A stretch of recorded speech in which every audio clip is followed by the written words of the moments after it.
और वहाँ पर भी बहुत कनेक्ट हुए। और उसके बाद में स्मार्ट चौपाटी के टच में फिर और चौपाटी वहाँ पर लगभग जो है 15 साल से ज़्यादा हो गए, तो अनेक शास्त्र क्लासेस देते हैं, कई टेम्पल्स में जाते हैं, फेस्टिवल्स के क्लासेस देते हैं। कई बार प्रभुपाद जी ने प्रभुपाद की बुक्स पढ़ ली, अभी भी रेगुलर पढ़ते हैं। और इसके अलावा एक विशेष चीज आपको बहुत आकर्षित करेगी, जिसको कल बोलेंगे आज। प्रभु जी जो है वर्ल्ड के टॉप 5 स्ट्रीमर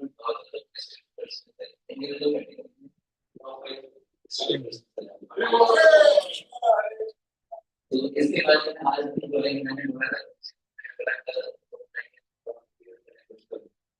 इसके अलावा मुझे बिजनेस मैन और मैं एक बुक लिखा है।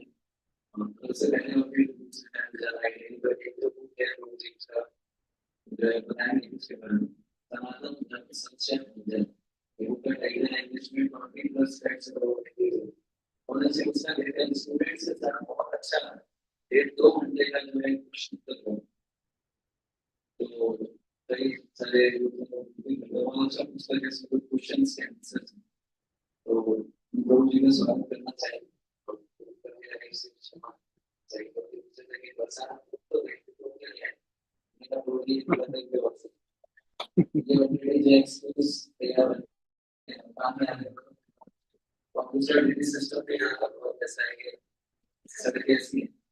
इसलिए हम नहीं एक्सपेक्ट करते हैं लोग आते हैं संगीत तो हम लोग जी का हार्दिक स्वागत करेंगे। हरे कृष्ण हरे कृष्णा हरे कृष्णा कृष्णा कृष्णा हरे हरे राम हरे राम राम राम। इसमें एक को छोड़ के सब सुना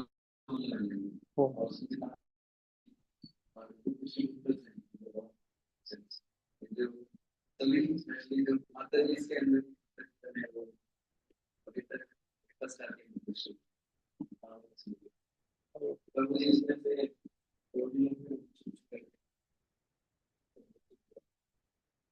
तो थोड़ी सी चलते कितने करना है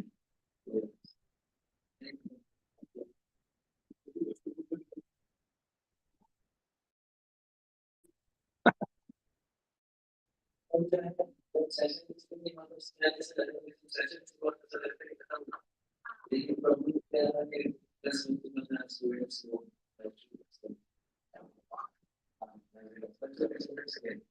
तो जो भी है मुझे आप मुंबई में आए हैं? आप वो धर्मेंद्र जी के फेसबुक में आपका कभी कभी देखते हैं। का नाम प्रदीप जी है ना? प्रेम प्रदीप। तो अभी भी आप हाँ हाँ हाँ अच्छा ओके। आप यहाँ पे रहते हैं? ओह, अच्छा। तो प्रभु जी का धर्मेंद्र के साथ कुछ है ना उनका फैमिली कनेक्शन? हाँ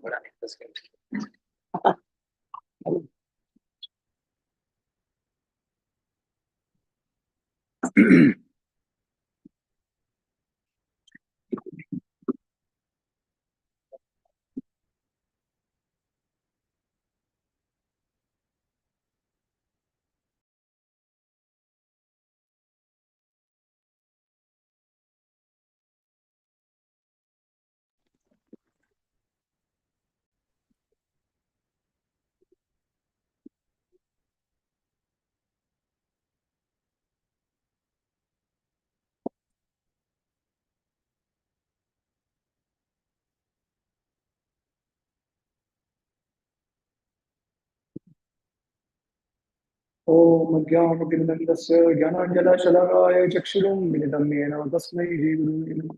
श्रीचैतन्यामृतं स्थापितं येन भूतले स्वयं कलामयं ददाति स्वपदान्तिकं वन्देऽहं श्रीगुरु श्रीयुतात्मकमलं श्रीगुरुं वैष्णवांश्च श्रीरूपं सागरजातं सहगणारघुनाथान्वितं तं सजीवं साद्वैतं सावधूतं परिजनसहितं कृष्णचैतन्यदेवं श्रीराधा कृष्ण पादां सगणा ललिता श्री विशाखान्वितां च हे कृष्णा करुणा सिंधु दीनबंधु जगत्पते गोपेश गोपिका कांत राधा कांत नमस्ते तप्त कंचना गौरंगी राधे वृंदावनेश्वरी विश्वानु सुतदेवी प्रणमामि हरिप्रिये पांचाकल्पतरुभ्यश्च कृपा सिन्धुभ्यश्च पतितानां पावनेभ्यो वैष्णवेभ्यो नमो नमः नमः ॐ वैष्णवाय कृष्णवस्ताय भूतले श्रीमते भक्तिवेदान्त स्वामी इति नामिने नमस्ते सारस्वते गौरवाणी प्रजानिने निर्विशेष शून्यवादी पाश्चात्य जय श्री कृष्ण चैतन्य प्रभु नित्यानंद श्री अद्वैत गदाधर शिव सदी गौरवृंद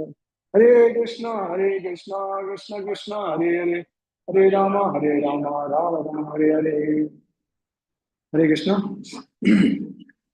तो मैं सबसे पहले धन्यवाद देना चाहूंगा हिज होलीनेस परम पूज्य शिला गोपाल कृष्ण महाराज जी को, जिनके वजह से आज हमको इतने सारे सेंटर्स भारत पश्चिम हर जगह पे भारत के अलग अलग कोने में हमको मिले हैं महाराज की कृपा से।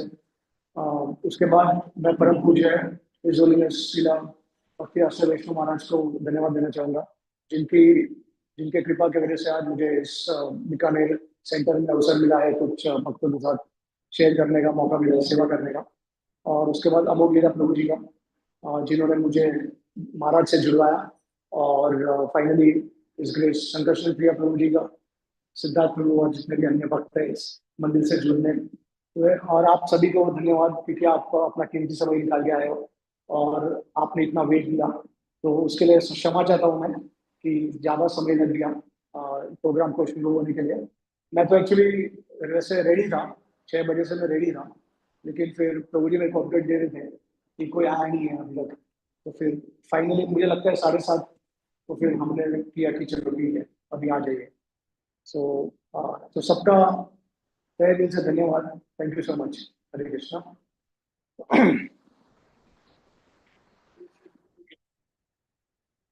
हरे कृष्ण। थोड़ा आपको सुनेंगे ना क्लियरली, या थोड़ा डिस्टर्बेंस आ रहा है ना?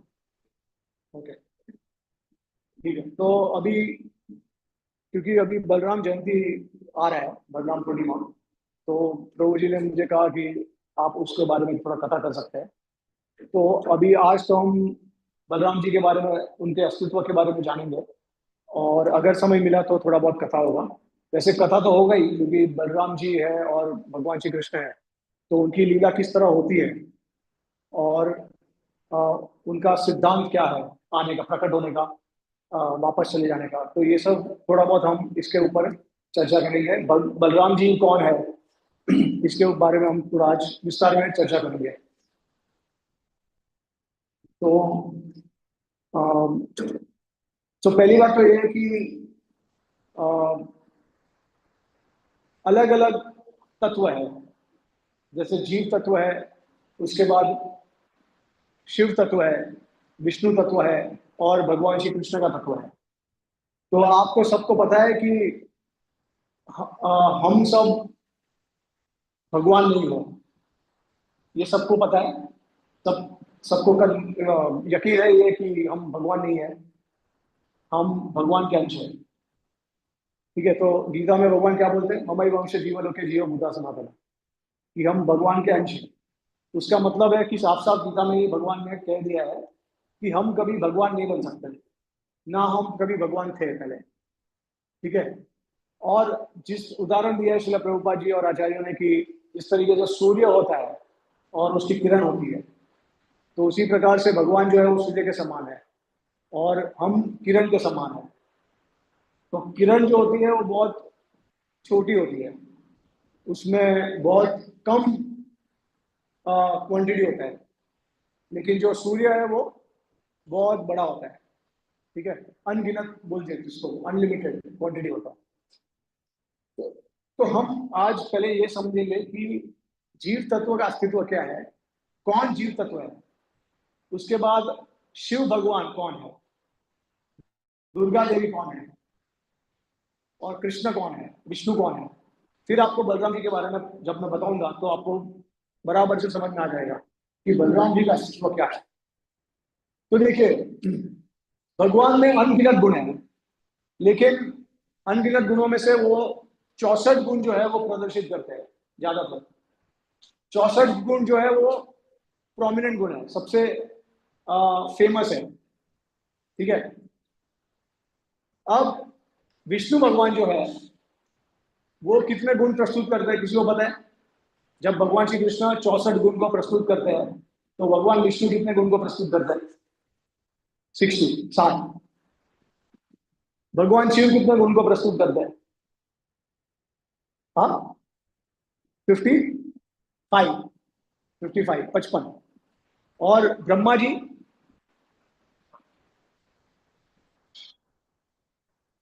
50। तो इनको जो इतने गुण को प्रस्तुत करते हैं उनको बोलते हैं जीव, उनको बोलते हैं शिव, उनको बोलते हैं विष्णु, और उनको बोलते हैं अंत में जो आता है वो भगवान श्री कृष्ण। ठीक है।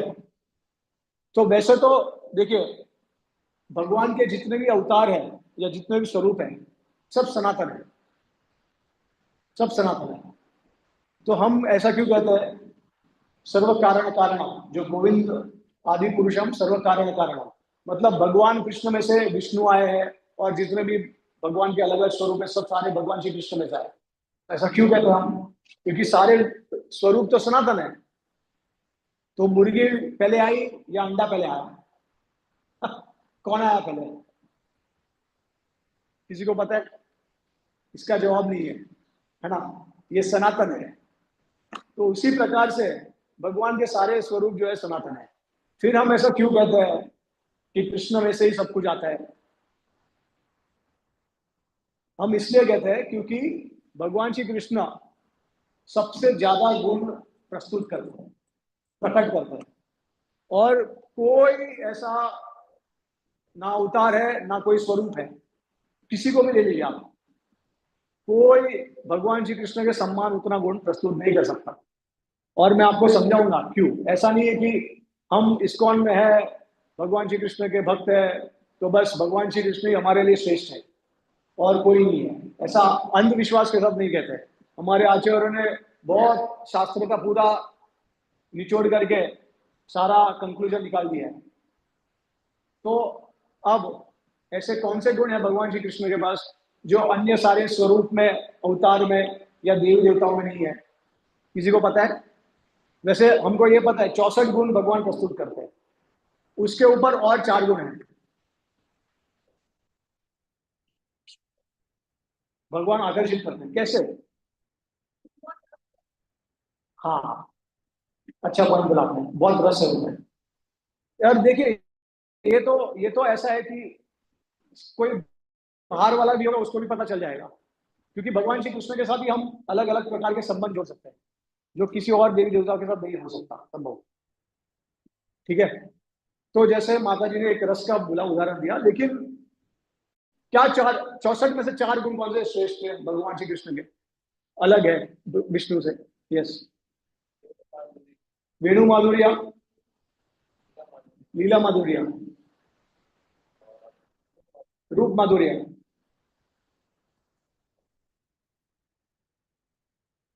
यस। सिद्धार्थ प्रभु आप बोलना था कुछ?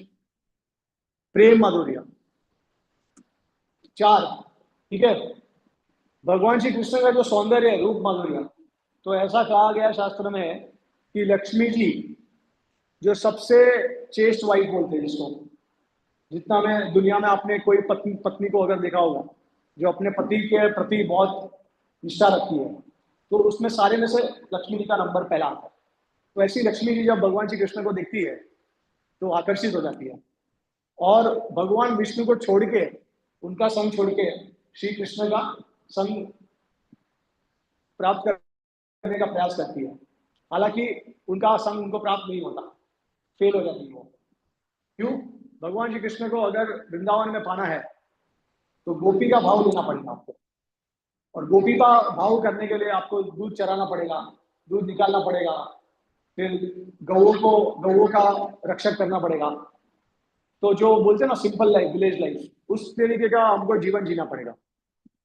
तब जब गोपियों के पच्चीनों पे हम चलेंगे तब जाके भगवान श्री कृष्ण को हम मधुर रस में उनका आस्वादन कर सकते हैं और भगवान की रासलीला में शामिल हो सकते हैं।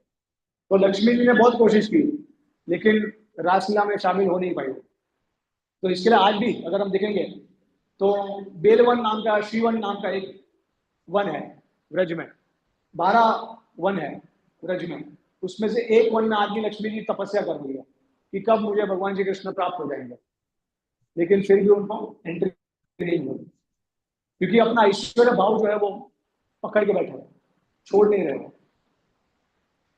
ठीक है, तो भगवान श्री कृष्ण ऐसा भागवत में, श्रीमद भागवत में वर्णन किया है कि विष्णु भगवान भी आतुर है भगवान श्री कृष्ण का दर्शन करने के लिए। तो ऐसा भागवत में है वर्णन। अब आपने सुना होगा कि विष्णु भगवान का सौंदर्य बहुत है अच्छा, लेकिन ऐसे विष्णु भगवान भी भगवान श्री कृष्ण के दर्शन के लिए आतुर है। तो भगवान का रूप माधुर्य, लीला माधुर्य आपको पता है, जो लीला भगवान श्री कृष्ण करते हैं, रासलीला, गोवर्धन धारण करना, कालिया दमन करना। कालिया आपको पता है, कालिया लीला हुई थी, उसके बाद श्री कृष्ण ने क्या किया, बहुत सारी गोपियां और व्रजवासी आ गए थे यमुना के तट पे उनको देखने के लिए। तो जब भगवान ने कालिया दमन कर लिया तो भगवान कालिया के ऊपर नाचने लगे। उसके बाद पता है आपको क्या हुआ, भगवान ने सारी गोपियों को ऊपर बुला लिया कालिया नाग के ऊपर, और उनके साथ उन्होंने रासलीला की कालिया नाग के ऊपर। आप सोच सकते हैं, तो ऐसी अद्भुत लीला भगवान करते हैं। तो ये सनातन गोस्वामी बताते हैं बृहद भागवतमृत में किस तरीके से गोपियों के साथ भगवान रासलीला की उन्होंने कालिया नाग के ऊपर। तो भगवान की लीला जो है वो अद्भुत है, और स्पेशली उनकी जो व्रत लीला है वो तो एक अलग ही लेवल की लीला है। तो जितने भी देवी देवता है, शिव, भगवान शिव, माता पार्वती, सब आतुर होते हैं कब हमको ब्रज में जाने मिले, कब हमको भगवान की लीला का आस्वादन हो, लेकिन नहीं मिल सकती एंट्री, क्योंकि जब तक हम ब्रजवासियों के पद चिन्हों पे नहीं चलेंगे तब तक हमको ब्रज में एंट्री नहीं मिल सकती। तो अ, फिर तो भगवान की ऐसा तो बहुत सारी लीला, द्वारका लीला, मथुरा लीला, ब्रज लीला, तो ऐसी भगवान लीला करते हैं जो कोई नहीं कर सकता। जैसे भगवान शिव ने विष पिया, ठीक है, तो उनका गला, उसको उनको भगवान शिव को क्या कहते हैं उसके बाद, नीलकंठ महादेव, क्योंकि उनका जो गला है वो नीला हो गया। तो ऐसे कृष्ण भगवान ने क्या किया, क्या पी लिया भगवान ने, भगवान कृष्ण की लीला में उन्होंने क्या किया ऐसा, हाँ हाँ, तो जब फॉरेस्ट, जब वनों में आग लग गई थी भयंकर, तो पूरी आग को उन्होंने अपने अंदर पी लिया। ऐसा 2 बार हुआ। तो विष पीना अलग होता है, और आग, पूरी की पूरी आग पीना, बहुत अंतर है उसमें। ठीक है, तो ये लीला मधुरी है। प्रेम मधुरी में आप देख सकते हैं कि भगवान कृष्ण की जो गोपियां है उनके साथ उनका बहुत बहुत ज्यादा उंडा प्रेम होता है। जैसे हमारे जीवन में आप देखेंगे कि अलग अलग प्रकार के भक्त हैं। आपके कोई पुत्र होंगे, आपके कोई हस्बैंड है, आपके पिता माँ माँ है ना, तो पेरेंट्स है, सन है, हस्बैंड है, उसके बाद फ्रेंड्स है। तो उसी प्रकार से भगवान श्री कृष्ण के साथ हम संबंध जोड़ सकते हैं, उनके साथ सब कुछ हम कर सकते हैं। तो ऐसा कहा गया है कि जो उनके सखा है, उनके दोस्त हैं, वो सब उनके साथ कुश्ती करते हैं, और कुश्ती में भगवान कृष्ण को हरा देते हैं, और उनको बहुत मारते हैं, उनको चिढ़ाते हैं, ऐसा सब करते हैं लीला में। तो ये संभव ही नहीं है किसी और के साथ। ठीक है, तो ये भगवान की प्रेम मधुरिया, लीला मधुरिया, रूप मधुरिया, और अब अंत में बचा वेणु माधुरिया। वेणु माधुर्य किस, क्या उसका मतलब क्या है कि भगवान कृष्ण के अलावा, जैसे कृष्ण बलराम उनके सखा हैं, उनके अलावा कोई दूसरा अवतार या स्वरूप वेणु नहीं बजाता, बजा ही नहीं सकता, और उतना मधुर्य के साथ। वैसे तो भगवान कृष्ण के सखा भी बजाते हैं वेणु, लेकिन जो फिफ्थ नोट होता है, एक पर्टिकुलर ट्यून होता है फ्लूट का, वो सिर्फ भगवान कृष्ण ही बजा सकता है, क्योंकि वो सारे गोपियों को आकर्षित करते हैं, और कोई उस तरीके का बजा नहीं सकता। तो ये वेणु माधुर्य, सब कुछ मधुर है, मधुर, मधुर मतलब एकदम स्वीट, मीठा। भगवान के ब्रज लीला में सब कुछ मधुर्य मधुर्य है। फिर अगर हम मथुरा जाएंगे तो थोड़ा ऐश्वर्य आ जाता है, और द्वारका जाएंगे तो और ज्यादा ऐश्वर्य आ जाता है। और तो इसके लिए हमारे आचार्य कहते हैं कि वैकुंठ से ऊपर है, किसको पता है वैकुंठ से ऊपर क्या है? मथुरा। मथुरा के ऊपर क्या है? वृंदावन, क्योंकि भगवान ने अपनी लीला की थी वृंदावन में। उसके बाद उस गोवर्धन, क्योंकि भगवान ने गोवर्धन को अपने लेफ्ट फिंगर से उंगली उठा दी थी। उसके बाद सबसे अंत में राधा कुंड। तो ये किस तरीके से डिवीजन किया है, किस प्रकार से किया है ये? मधुर्य के हिसाब से, कितना ज्यादा मधुर्य है। तो जैसे जैसे हम नीचे जाएंगे वैसे वैसे ऐश्वर्य ज्यादा बढ़ेगा। ऐश्वर्य का मतलब क्या? कि भगवान को हम अपना भगवान समझते हैं, उनके दास हैं हम, क्षमा मांगते हैं, फिर जो कहते हैं वो हम आदेश पालन करते हैं, कभी उनके खिलाफ नहीं बोलते हैं। लेकिन ब्रजवासी होते हैं वो लोग ये सब कुछ नहीं पालन करते। उनको लगता है कि भगवान श्री कृष्ण जो है वो मेरी तरह ही है, एक ग्वाला है, और हम उनके साथ कैसा भी व्यवहार कर सकते हैं। तो इतना इंटीमेसी है। जिस प्रकार से अगर आपके घर में आपके जो संबंधी है वो घर में आपका एक अलग रिलेशन है, अगर वही व्यक्ति, जैसे अगर आपके आपका अगर पुत्र जो है कल उठ के ऑफिस में जाएगा तो शर्ट पैंट में होगा, फॉर्मल में। आप घर में शायद उसके साथ कैसे भी व्यवहार करो, कभी कभी उसको तमाचा मार दो, है ना, कभी कभी बोला बोली हो जाए, लेकिन ऑफिस में जाओगे तो ऐसा नहीं कर पाओगे, ऐसा नहीं हो सकता। तो थोड़ा सा एक फॉर्मेलिटी हो जाता है रिलेशन में, ठीक है। तो इसके लिए भगवान श्री कृष्ण ये चार गुण प्रस्तुत करते हैं जो और कोई नहीं कर सकता। किसी ने किया है? नहीं। अब और चार गुण है। तो पहला गुण यह है कि भगवान श्री कृष्ण जो है वो जितना भी दुख होता है, सर्व दुख नाशना, कंप्लीट मतलब डिस्ट्रॉयर ऑफ कंप्लीट सफरिंग। आपका जितना भी संसार में दुख है उसका पूरा नाश करेंगे, पूरा। अब पूरा नाश करने का मतलब क्या है? देखिए, दुख जो है वो कभी कभार नाश हो जाता है, कभी कभार चल जाता है, क्योंकि इस भगवत गीता में भी कृष्ण ने कहा है दुखालयम अशाश्वतम, कि ये जो भौतिक जगत है उसमें दुख है और ये आएगा जाएगा, ठीक है। जिस तरीके से गर्मी और ठंड का मौसम बहते रहता है उस तरीके से दुख और सुख आएगा जाएगा। तो अब पूरी तरीके से दुख का नाश करने का मतलब क्या होता है?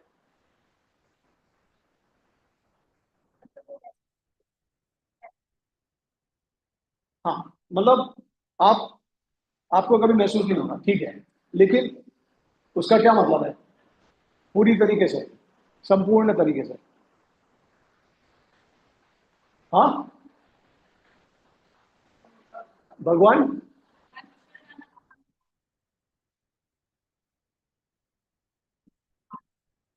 हाँ नहीं, लेकिन मैं पूछ रहा हूं कि हमारा दुख कभी संपूर्ण रूप से नष्ट होता है? हाँ। हाँ, मतलब हमको मोक्ष मिल जाए, है ना। जब मोक्ष मिल जाता है तो आप ये दुनिया में नहीं आओगे वापस, पुनर्जन्म नहीं होगा, क्योंकि पुनर्जन्म में जन्म मृत्यु जरावादी है। तो आपको अगर मोक्ष मिल गया उसका मतलब आपका पूरा नष्ट हो गया। अब भगवान का एक गुण स्पेशल है कि असुरों को जब वो मारते हैं, उनका वध करते हैं, तो उनको मोक्ष मिलता है। बाकी कोई भी ऐसा अवतार नहीं है, कोई भी ऐसा स्वरूप नहीं है जो असुर को मारते हैं और उनको मोक्ष मिलता है। ये सिर्फ और सिर्फ भगवान श्री कृष्ण प्रदान करते हैं, क्योंकि उसमें उतना आकर्षण है। तो मैं आपको अभी ये विस्तार में थोड़ा समझाऊंगा। हाँ।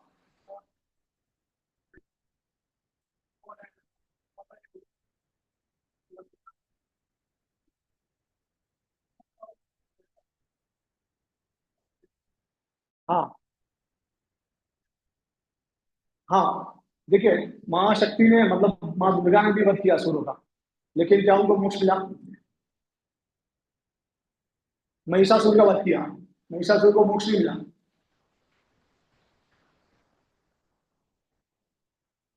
बराबर। भगवान शिव ने भी वध किया असुरों का। जैसे बहुत सारे असुर तो उनके ही भक्त होते हैं तो वो तो अलग ही बात है जैसे क्या ऐसे कहते हैं ना कि मारे कृष्ण राखे के और राधे कृष्ण मारे गए।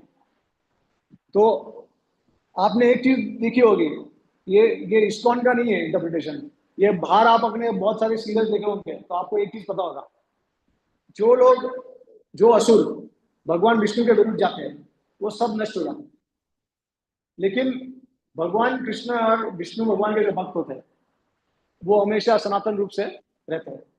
पहली बात तो असुर नहीं होते, वो बहुत सात्विक गुण में होते हैं, अच्छा कार्य करते हैं, भगवान की भक्ति करते हैं, तो उनमें कोई ऐसे असुर के लक्षण नहीं होते। लेकिन आप देखेंगे तो असुर जो है, जितने भी असुर है, हाँ, तो रावण है, कुंभकर्ण है, सारे राम शिव भक्त है। तो भगवान शिव से वरदान ले लेके उन्होंने बहुत कुछ प्रॉब्लम क्रिएट कर लिया था, है ना। लेकिन अंत में सबको नष्ट किया भगवान ने। तो इसके लिए कहते हैं कि विष्णु के खिलाफ चले गए तो आपका अंत निश्चय है। तो अभी देखिए मैं आपको उदाहरण देता हूँ। अभी चलो, भगवान शिव ने नहीं दिया, माँ पार्वती ने नहीं दिया मोक्ष। अब प्रश्न ये है कि क्या भगवान राम, क्या भगवान नरसिंह देव ये मोक्ष दे सकते हैं? बोलिए, दिया उन्होंने मोक्ष असुर को मत करके? मोक्ष मिला उनको? हाँ, उनको मारा, लेकिन वो तो रावण और कुंभकर्ण के रूप में आए। मोक्ष किधर मिला?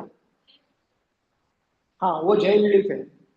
लेकिन देखिए, जीव गोस्वामी हमारे संदर्भ में बताते हैं, उनके मतलब उनके संदर्भ में, सत्संदर्भ में, कि जय विजय जो है वो कल्प में एक ही बार आते हैं, ऐसा नहीं कि हर कल्प में। और ये श्रीला प्रभुपाद जी ने चैतन्य चरितमृत के तात्पर्य में भी जीव गोस्वामी को कोट करके बताया हुआ है कि हर कल्प में जय विजय नहीं आते, कभी कभार आते हैं।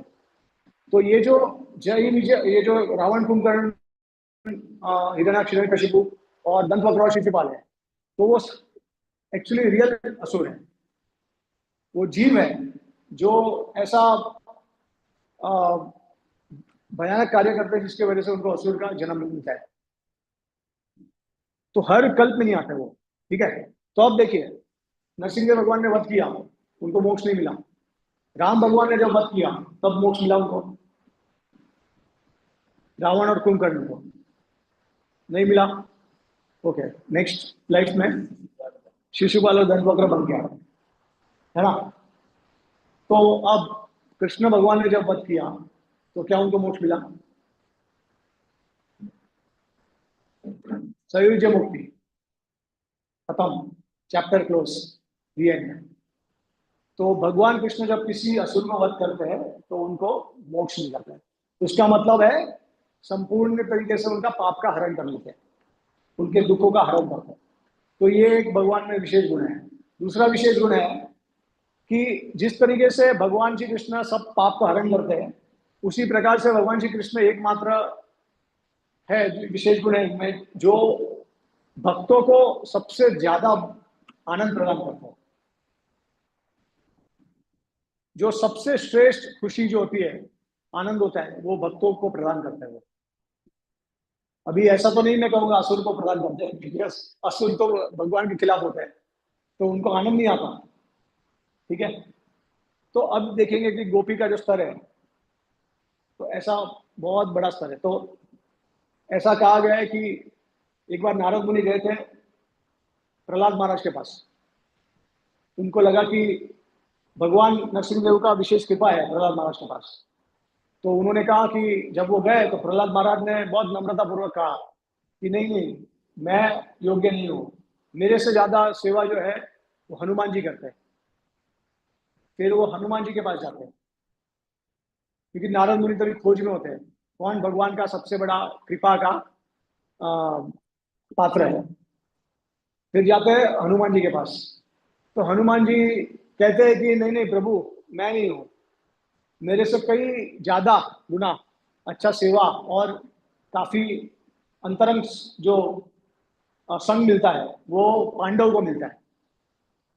पांडव में से अर्जुन को जो सबसे ज्यादा मिलता है, तो उनके पास जाते हैं नारद मुनि। तो पांडव के पास जाते हैं तो पांडव का गुणगान करते हैं। तो पांडव बोलते हैं कि नहीं नहीं, हम तो कुछ है, हम तो कुछ नहीं है। हमारे से ज्यादा जो संग मिला है वो उद्धव जी को मिला है। तो उद्धव जी के पास जाते हैं, तो उद्धव जी के पास जाते हैं, तो उद्धव जी बोलते हैं कि मैं तो गोपियों का जो, उनका जो चरण है, चरण रेणु है, वो मैं अपने सर पे लगाना चाहता हूँ, मेरा तो कोई क्षमता ही नहीं है। तो फाइनली नारद मुनि को पता चल जाता है कि गोपियों का जो प्रेम है वो सबसे ऊपर है, सबसे। लक्ष्मी, शिव, भगवान शिव जो है, अगर आपने देखा होगा, आप अगर वंशीवट गए होंगे, तो भगवान शिव क्या बन के जाना चाहते थे? गोपी बन के जाना चाहते थे, लेकिन उनको भी एंट्री नहीं मिली। तो उनको अर्ध नारी और अर्ध पुरुष, गोपेश्वर महादेव करके पूजा जाता है। ठीक है। तो अ, सबसे ज्यादा जो आनंद प्रदान होता है वो एकदम अंतरंग जब हमारा होता है ना संबंध किसी के साथ, क्योंकि आप सबसे ज्यादा अटैच होते हैं उस व्यक्ति के साथ। ठीक है, तो सबसे ज्यादा आनंद। उसके बाद सर्व कारण कारण, भगवान श्री कृष्ण जो है सारे, he is the cause of all causes, सब कुछ उनमें से आता है। तो श्रीमद् भागवतम में ऐसे बहुत सारे श्लोक है, एते चाम कलापुम कृष्णस्तु भगवान स्वयं। और जैसे आपको ब्रह्म संहिता का पता है कि ईश्वर परम कृष्ण सच्चिदानंद विग्रह अनादिर आदिर गोविंद सर्व कारण कारण। तो ऐसे भगवान जो है वो सारे मूल कारण है। क्यों? क्योंकि जैसे मैंने आपको बताया कि सनातन रूप है सबके, सब देव, सब भगवान के सनातन स्वरूप है। नरसिंह देव, राम भगवान, शिव भगवान, सब सनातन रूप से है। लेकिन ऐसा क्यों क्या आ जाता है कि भगवान कृष्ण में से आए? क्योंकि सबसे ज्यादा गुण प्रस्तुत करते हैं। तो आप अगर ऐसा नहीं कह सकते हो कि शिव भगवान में से आए, क्योंकि शिव के पास कितने गुण है? 55। भगवान कृष्ण के पास 64। तो आप ऐसे नहीं कह सकते हो, क्योंकि ब्रह्म संहिता में उदाहरण दिया है कि जिस तरीके से अगर आप दूध को अगर चर्न करते हो तो आपको क्या मिलता है? दही मिलता है। तो दही को अगर आप चर्न करोगे तो आपको दूध मिलेगा वापस? नहीं ना। तो उसी प्रकार से शिव में से कृष्ण नहीं हो सकते। मतलब उसका मतलब यह है कि उतने गुण प्रस्तुत नहीं कर सकते वो। अब प्रश्न ये आता है कि अगर सभी लोग 64 गुण प्रस्तुत करेंगे तो क्या कोई मतलब ही नहीं है किस किस के बारे में कुछ बताने का, क्योंकि सभी कृष्ण की तरह हो गए, हम भी कृष्ण हो गए। तो इसके लिए एक पूर्ण पुरुषोत्तम भगवान है, और बाकी सारे जो है वो उनके विस्तार है, अलग अलग कार्य कर रहे हैं। ठीक है। वो क्या करते हैं? सिर्फ आनंद लेते हैं, उनको सिर्फ मजा करना है, खेल कूदना है, गोपियों के साथ रासलीला करनी है, ऐसा है उनका काम, आनंद करना है। तो ये हो गया तीसरा। और चौथा है कि ही सरपासेस एवरीवन, मतलब सबको हरा देते हैं, कोई उनके सामने नहीं। गीता में भी भगवान श्री कृष्ण क्या कहते हैं? मत्त परतम नान्यत् किंचित अस्ति धनंजय, कि मेरे नाम मेरे बराबर ना मेरे से कोई बढ़कर, मैं ही पूर्ण पुरुषोत्तम भगवान हूं। तो सबको हरा देंगे। अगर भगवान की लीला में अगर देखे आपने, तो भगवान ने सबको हरा पराजित किया, भगवान शिव को भी किया। अब भगवान शिव को कोई पराजित कर लेता है तो और तो कोई बचता ही नहीं है, आपको पता ही नहीं है।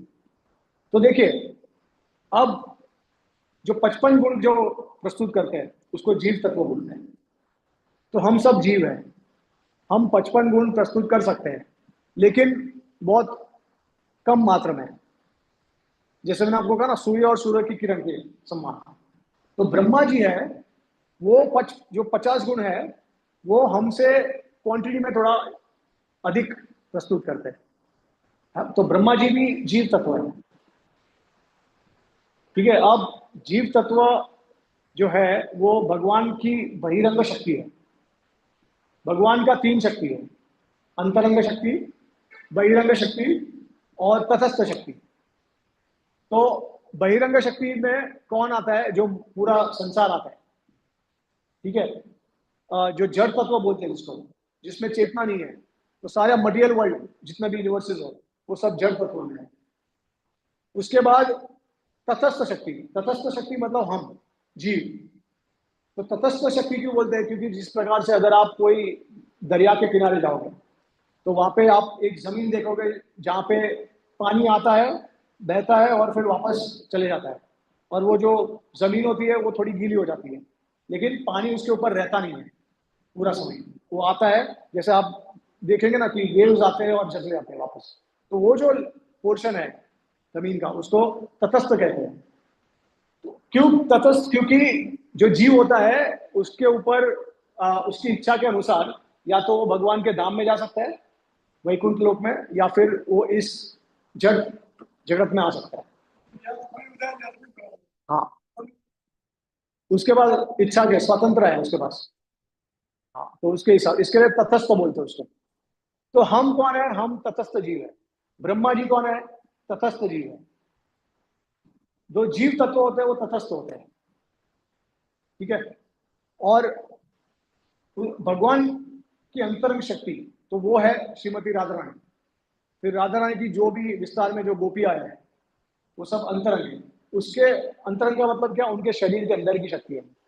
मतलब जैसे हम बोलते हैं कि हर पुरुष में शक्ति होती है, शक्ति और शक्तिमान, तो उसी प्रकार से भगवान श्री कृष्ण है शक्ति और शक्तिमान। तो शक्ति कौन है? भगवान कृष्ण की श्रीमती राधा रानी। तो ये इनकी अंतरंग शक्ति है। तो ये जड़ तत्व और तटस्थ से परा है, ये शक्ति जो है वो परे है। अब आपको समझ में आ रहा है धीरे धीरे, ठीक है। तो अब बलराम जी कौन है? बलराम जी कौन से कैटेगरी में आते हैं?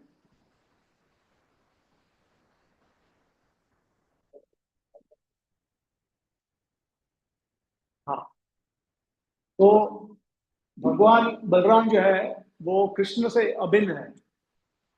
एक फर्क है कि भगवान की सेवा करने के रूप में आते हैं वो इस संसार में, ठीक है। तो इसके लिए उनको बोलते हैं servitude supreme personality of God. जैसे भगवान श्री कृष्ण को क्या कहते हैं? Supreme personality of God. तो बलदेव बलराम जी को क्या बोलते हैं? Servitude supreme personality of God. मतलब भगवान की सेवा करने के लिए जो स्वरूप है भगवान का, उसको बलराम जी कहते हैं। हाँ, वैसे। हाँ, तो ये लक्ष्मण जी वो बलराम जी का ही अवतार है। हाँ, अभी बलराम जी और कृष्ण में, तो एक बार ऐसा हुआ था कि शिला प्रभुपाद जी के दो शिष्य थे, यमुना माता जी और मधुदीस प्रभु करके थे। तो एक बार उन्होंने बहस चल रही थी कि कृष्ण और बलराम में क्या अंतर है। तो मधुदीस प्रभु ने कहा कि कुछ फर्क नहीं है, कृष्णा शाम है और ये मेघ है। मतलब वाइट है, वाइटिश कम्प्लेक्शन है, और ये डार्क, ठीक है। तो यमुना जी ने कहा कि नहीं, सिर्फ राधा रानी को अगर कोई जिसके साथ संगत कर सकते हैं वो भगवान कृष्ण है, बलराम जी नहीं कर सकते। तो वो बोल रहे थे नहीं नहीं नहीं, ऐसा नहीं है। तो ये बोल रहे थे नहीं नहीं ऐसा नहीं है। तो फिर बाद में इनके बीच में बहस हो गई स्टार्ट। तो फिर तमाल कृष्ण महाराज जो थे तो वो शिला प्रभुपाद जी के पास गए। तो उन्होंने प्रभुपाद जी को पूछा कि प्रभुपाद जी, ये मधुदेश प्रभु जो है वो बोल रहे हैं कि कृष्ण और बलराम में कोई अंतर नहीं है, सिर्फ उनका रंग काला है, इनका सफेद है। तो प्रभुपाद जी ने कहा हाँ ये सही है। फिर तमाल कृष्ण महाराज ने यमुना जी का पॉइंट रखा कि लेकिन यमुना जी कहती है कि अ, सिर्फ राधा रानी को अगर संगति कर सकता है वो भगवान कृष्ण है। तो प्रभुपाद जी ने कहा ये भी सही है। तो तमाल कृष्ण महाराज ने पूछा उनको कि प्रभुपाद जी, लेकिन दोनों कैसे सही हो सकते हैं? तो उन्होंने कहा कि हाँ आप भी सही हो। और फिर उन्होंने पूछा उनको कि लेकिन प्रभुपाद जी ऐसा कैसा संभव है? तो प्रभुपाद जी ने बोला, तो फिर बाद में फाइनली उन्होंने पूछा तो क्या सही है क्या गलत है? तो प्रभुपाद जी ने बोला आप डिसाइड करो। तो हालांकि दोनों ही सही है। जो यमुना माता जी ने कहा वो भी सही है कि राधा रानी का संग सिर्फ कृष्ण ही कर सकते हैं, और बलराम जी और कृष्ण के बीच में सिर्फ रंग का भेद है बस। बाकी सारी शक्ति है बलराम जी में भी। हाँ, लेकिन शक्ति का जो कारण है वो कृष्ण है। तो अब प्रश्न ये आता है कि क्या बलराम जी भी असुर को मोक्ष दे सकते हैं?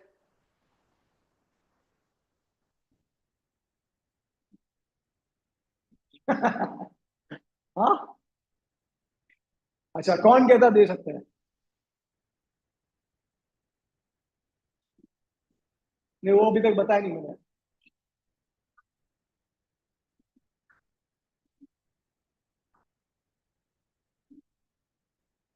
नहीं, मेरा प्रश्न ये है कि क्या असुर को वध करके मोक्ष दे सकते हैं बलराम जी?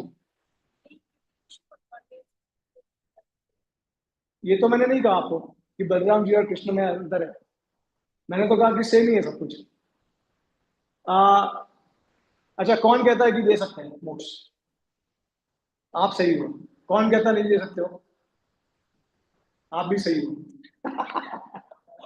अभी प्रभु जी के ऊपर छोड़ रहा था डिसाइड करके। तो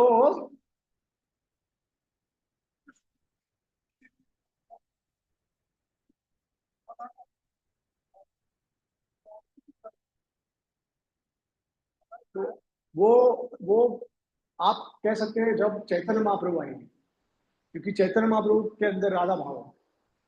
कृष्ण तो राधा भाव का आस्वादन करने के लिए बहुत आतुर है, तो उन्होंने अभी तक राधा भाव प्राप्त नहीं किया है। चैतन्य महाप्रभु के रूप में आएंगे तब आप कह सकते हैं ऐसा। हाँ, लेकिन तो इसका उत्तर यह है कि बलराम जी भी असुर का जब वध करते हैं तो उनको मोक्ष ले सकते हैं। सिर्फ बलराम जी नहीं, भगवान श्री कृष्ण से जुड़े हुए उनके पार्षद जैसे पांडव है, ये सब असुर का जब वध करेंगे तो मोक्ष मिल जाएगा। और इसका प्रमाण है श्रीमद् भागवतम में। तो भागवतम में ऐसा श्लोक में बताया गया है कि किस प्रकार से भगवान ने सारे असुरों का वध किया, पांडव के द्वारा, बलराम जी के द्वारा, अन्यथा उनके पार्षद के द्वारा, और सबको मोक्ष प्राप्ति थी। अब बट समझना ये है कि जो भक्त में जो इस ये शक्ति आती है, और ये शक्ति आती है भगवान श्री कृष्ण से, ठीक है? तो ये समझना है, ये अंतर है, इतना अंतर है। क्योंकि भगवान बलराम जो है वो दास के स्वरूप में है। अब भगवान बलराम का महिमा इतना है कि भगवान के लिए क्या क्या नहीं करते। तो पूरा स्पिरिचुअल वर्ल्ड, आध्यात्मिक जगत और पूरा भौतिक जगत, उसका पूरा निर्माण का जो उसका जो कार्य है वो बलराम जी के अंदर है। इससे वो क्या करते हैं, भगवान कृष्ण की सेवा करते हैं।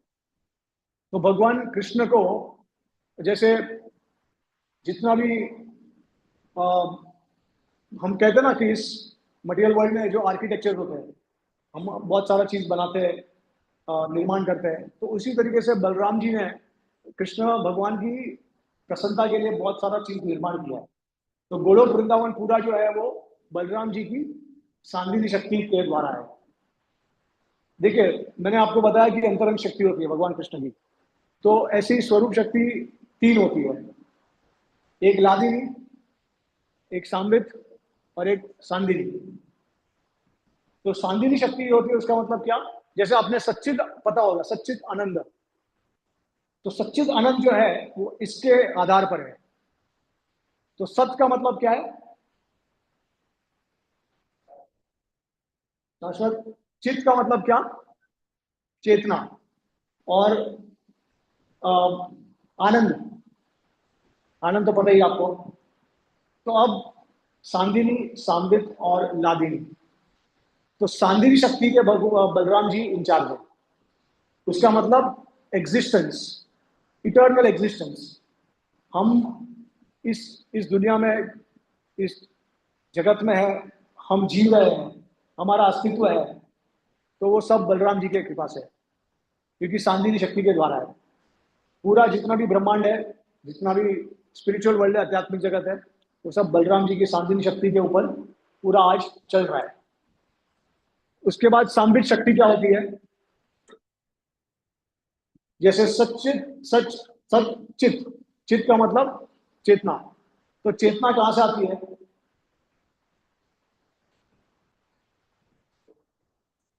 हाँ, चेतना आत्मा के माध्यम से आती है, और आत्मा को ज्ञान के द्वारा समझा जा सकता है। तो इसके लिए सांबित। तो सांबित से हम अपने को जानते हैं और हम भगवान को जान सकते हैं। और जितना भी जानना है भक्ति के संबंध में, वो सब जानकारी जो है सब ज्ञान जो है वो सांबित शक्ति के द्वारा प्रस्तुत किया जाता है। तो इसका इंचार्ज कौन है? सांबित शक्ति नहीं,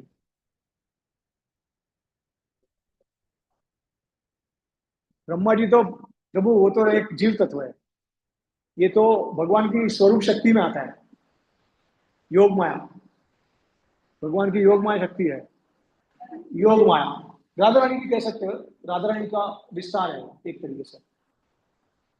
तो जैसे सुभद्रा मैया है, सुभद्रा मैया जो है योग माया है एक तरीके से, एक उसका विस्तार है योग माया का। तो योग माया के द्वारा हमको ज्ञान अज्ञानता मिलती है। जैसे आपको पता है ना, महामाया, इस भौतिक जगत में उसको महामाया कहते हैं। तो महामाया के द्वारा हम इस भौतिक संसार में फंसे हुए हैं, लेकिन जब योग माया भगवान की योग माया के साथ जुड़ जाए तो भगवान के अंतरंग धाम में जा सकते हैं। ठीक है, तो ये सांबित शक्ति। और लादिनी शक्ति का इंचार्ज कौन है? राधा रानी। लादिनी मतलब आनंद प्रदान करने वाली, सबसे ज्यादा आनंद, सच्चित आनंद, तो वो लादिनी और वो श्रीमती राधा रानी। तो अब बलराम जी जो है वो भगवान, जैसे कृष्ण भगवान जो है अपने गोलोक में, नंदगांव में उनका घर है, तो वो घर पे सोते हैं, खाते हैं, पीते हैं, खेलते हैं, कूदते हैं, वन में जाते हैं। तो ये सारा कार्य जो बलराम जी करते हैं उनकी प्रसन्नता के लिए, पूरा उनका विस्तार है। जैसे उनका बेड, उनका पिलो, उनका चद्दर, उनका जूता। जैसे कृष्ण जूता नहीं पहनते ब्रज में, वो अलग बात है, लेकिन ये सब बलराम जी करते हैं, कराते हैं उनकी सेवा के लिए। ठीक है, फिर बलराम जी एक ऐसे पर्सनालिटी है, अगर आप देखेंगे कि 5 रसों में आस्वादन होता है भगवान कृष्ण का, है ना? 5 रसों, मधुर्य रस, वात्सल्य, साख्य, बाद में दास्य और शांत रस। तो जो मधुर्य रस में होते हैं वो मधुर्य में होते हैं, फिर उनको अपना रस जो है वो चेंज करना नहीं होता, स्थायी होता है वो, स्थायी। मतलब एक बार आपका एक रस हो गया, फिर वो हमेशा वही रस रहता है, ऐसा नहीं है कि कभी परिवर्तन हो गया, तो उसको स्थायी भाव बोलते हैं। तो स्थायी रस जो होता है वो मधुर्य रस है, वात्सल्य, साख्य और दास्य। तो बलराम जी एकमात्र पुरुष है जो सारे 5 रसों का आस्वादन करते हैं कृष्ण के साथ। तो मधुर्य रस का आस्वादन कैसे करते हैं? हाँ, तो बलराम जी जो है उनको कभी कभी लगता है कि मैं कृष्ण को जो परम सुख और आनंद जो है वो मैं प्रदान नहीं कर पा रहा हूँ, वो कभी होगा जब मैं गोपिका रूप लूंगा। तो वो अनंग मंजरी के नाम से, जो राधा रानी की छोटी बहन है, उसके स्वरूप में बलराम जी को वो मधुर्य रस प्रदान करता है कृष्ण को। उसके बाद सखा तो है ही, जैसे एक तरीके से बड़े भाई के भगवान के, तो वात्सल्य तो है ही उनमें, और सखा के रूप में भी है, और दास्य भी, कभी कभी उनकी सेवा भी करते हैं। और शांत रस में जैसे मैंने आपको बताया कि सारा सांदिनी शक्ति जो है वो उन्हीं का है विस्तार। तो सारे 5 रसों में बलराम जी भगवान कृष्ण की सेवा करते हैं। तो बेसिकली क्या है, अभी देखिए कृष्ण से सबसे पहला जो स्वरूप आता है वो बलराम जी का आता है, जो ईश्वर तत्व के बारे में हम बोल रहे हैं। वैसे तो राधा रानी है उनके अंतरंग शक्ति, लेकिन वो शक्ति है, हम शक्तिमान के बारे में अभी बता रहे हैं आपको। तो कृष्ण से बलराम जी आते हैं गोलोक में। बलराम जी से 4 चतुर्व्यूह आता है, विष्णु तत्व मतलब ईश्वर तत्व, मतलब विष्णु जो 60 गुण प्रकट करते हैं। ठीक है, तो ये कहा कौन है 4? अब ये 4 जो है वो कहाँ पे विराजमान करते हैं? जैसे गोलोक में भगवान श्री कृष्ण का विस्तार, पहला विस्तार जो है बलराम जी, उसके बाद बलराम जी का आगे का विस्तार जो है वो एक पहला चतुर्व्यूह है, वो कहाँ पे विराजमान करते हैं? मथुरा और द्वारका में। तो उसको क्या कहते हैं? वासुदेव, संकर्षण, प्रद्युम्न, अनिरुद्ध। तो ये 4 विष्णु के स्वरूप है विष्णु भगवान के, वासुदेव, संकर्षण, प्रद्युम्न, अनिरुद्ध। तो जो मथुरा और द्वारका में निवास करते हैं वो कृष्ण बलराम अपने ओरिजिनल स्वरूप में नहीं होते हैं, वो होते हैं वासुदेव और संकर्षण, उनका विस्तार। इसके लिए कहा गया है ना, जैसे हमारे आचार्य बताते हैं कि वृंदावन परित्यज्यम पादम एकम न गच्छति। भगवान श्री कृष्ण एक कदम नहीं रखते वृंदावन के आगे, व्रत छोड़ के कभी नहीं जाते किधर। तो फिर हमको पता है कि वृंदावन से तो भगवान मथुरा भी चले गए थे और आगे चल के द्वारका नगरी बसेंगे वहां। तो फिर कौन जाता है? तो भगवान श्री कृष्ण जो उनका ओरिजिनल स्वरूप है वो अदृश्य हो जाते हैं, और जो दृश्य स्वरूप होता है वो वसुदेव उनका स्वरूप है। वसुदेव, संकर्षण, प्रद्युम्न, अनिरुद्ध, ये चार जाते हैं मथुरा और द्वारका में। अब इसी चार में से वापस द्वितीय चतुर्युग आते हैं। मतलब देखिए, ये मथुरा और द्वारका है, सबसे पहले ऊपर, सबसे ऊपर गोलोक है, उसके नीचे मथुरा है, उसके नीचे द्वारका है, उसके नीचे अयोध्या है, ठीक है, उसके नीचे लक्ष्मी नारायण वैकुंठ है। तो ये जो भगवान राधा कृष्ण का जो अगर वैभव विलास हम देखते हैं वैकुंठ में, उसको हम लक्ष्मी नारायण कहते हैं। तो वो ऐश्वर्यमयी है पूरा। तो उस लक्ष्मी नारायण के फॉर्म में से फिर जो पहला जो चतुर्युग है उसमें से द्वितीय चतुर्युग आता है, और वो वैकुंठ में विराजमान करता है। वासुदेव, संकर्षण, प्रद्युम्न, अनिरुद्ध पहला हुआ। अब ऐसे वापस दो दूसरे सेट पूरा आता है, वो वैकुंठ में आते हैं, वासुदेव, संकर्षण, प्रद्युम्न, अनिरुद्ध, ठीक है। अब जो द्वितीय चतुर्युग है, विष्णु भगवान के चार स्वरूप जो वैकुंठ में है, उसमें से संकर्षण में से फिर कौन आता है?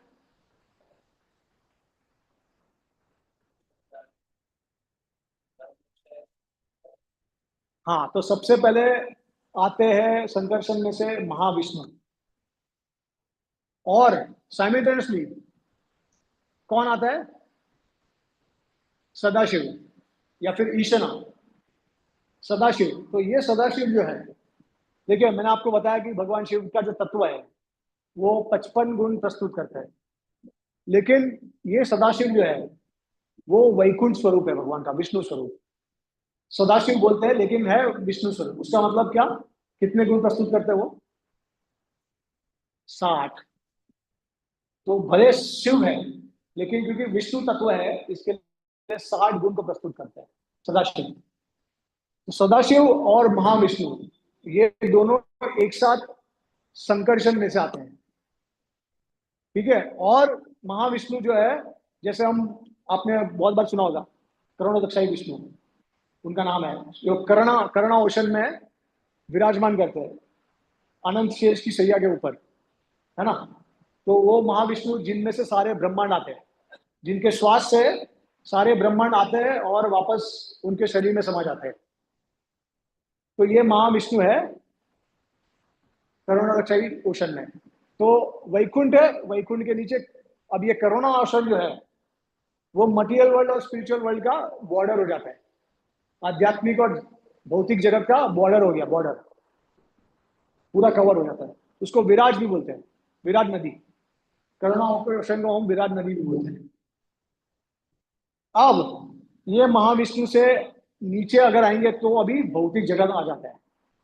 तो ये पूरा ब्रह्मांड जो है अगर आप देखेंगे जड़ तत्व का, वो पूरा भौतिक जगत होता है। तो पहले सृष्टि का निर्माण करने से पहले सबसे पहले तो महाविष्णु अपने आप को गर्भोदकशाही विष्णु के रूप में विस्तार करते हैं। तो हर एक ब्रह्मांड है उसके अंदर गर्भोदकशाही विष्णु आते हैं। फिर उस ब्रह्मांड के अंदर आपने देखा होगा कि भगवान की नाभि से कमल आता है, उसमें से ब्रह्मा जी आते हैं, है ना। इसके लिए उसको गर्भोदकशाही विष्णु कहते हैं, ठीक है। और उसके बाद जब पूरा ब्रह्मांड बन जाता है, बाद में परमात्मा के स्वरूप में हमारे, देखिए ये जो करुणोदक्षाई विष्णु, गर्भोदक्षाई विष्णु, क्षीरोदक्षाई विष्णु, ये तीनों पुरुष अवतार बोलते हैं इसको। क्यों बोलते हैं पुरुष अवतार? क्योंकि इस भौतिक जगत से उनका संबंध है। उसका मतलब क्या है कि ये सारे जो है, जैसे अभी अब क्षीरोदक्षाई विष्णु जो गर्भोदक्षाई विष्णु से आते हैं, वो हमारे सबके हृदय में परमात्मा के रूप में विराजे हैं।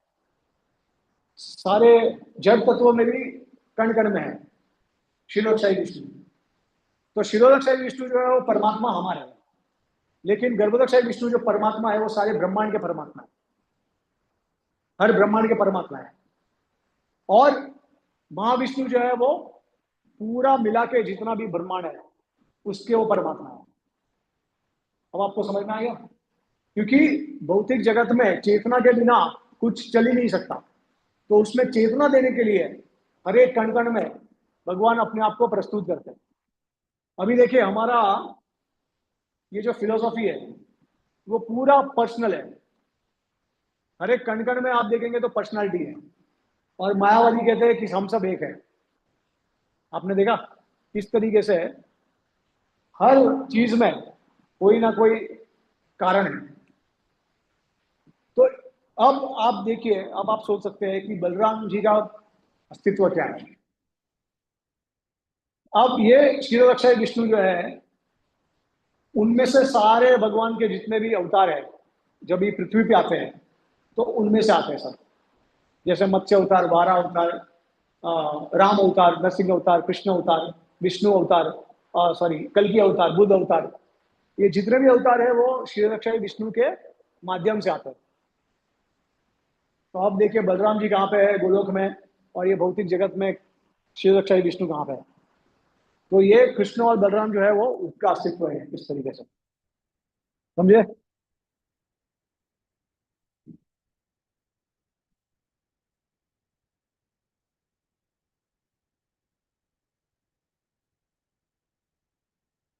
तो भगवान शिव को कभी कभी कहा जाता है वैष्णवानम यथा संभव।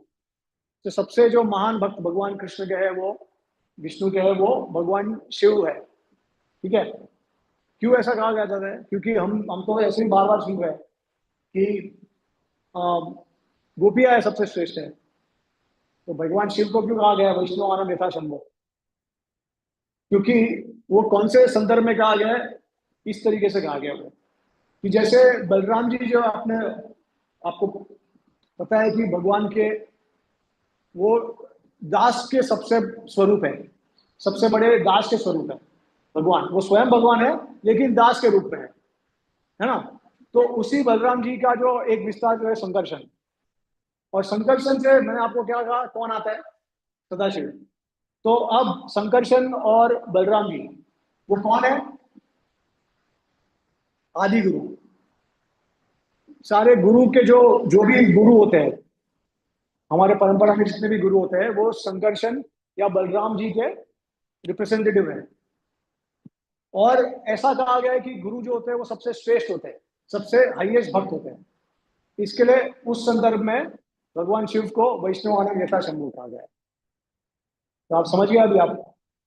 लेकिन वैसे तो महाजन है, 12 महाजन में से एक भगवान शिव भी है, लेकिन और 11 महाजन भी है, और उसमें से एक भीष्म पितामह है। तो भीष्म पितामह उद्धव जो है, तो वो क्या करते हैं, वो किसके बारे में बताते हैं? वो कहते हैं कि गोपियों का प्रेम सबसे श्रेष्ठ है। तो इस तरीके से हम शास्त्रों को समझ सकते हैं।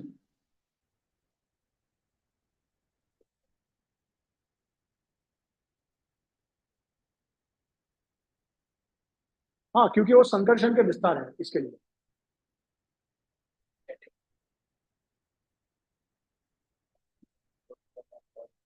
हाँ, वो गुरु गुरु को रिप्रेजेंट कर रहे हैं, एक ये कारण है। और दूसरा कारण है कि बेसिकली जब बताया गया है कि वैष्णव में यथा शंभु, तो जो भगवान के गुण अवतार में है उसमें से भगवान शिव जो सबसे श्रेष्ठ भक्त है। तो गुण अवतार कौन है भगवान के? ब्रह्मा, विष्णु, महेश। ठीक है? वैसे विष्णु तो स्वयं पूर्ण पुरुषोत्तम भगवान ही है। तो ब्रह्मा जी बचे और शिव बचे, तो उसमें से परम वैष्णव जो है वो भगवान शिव है।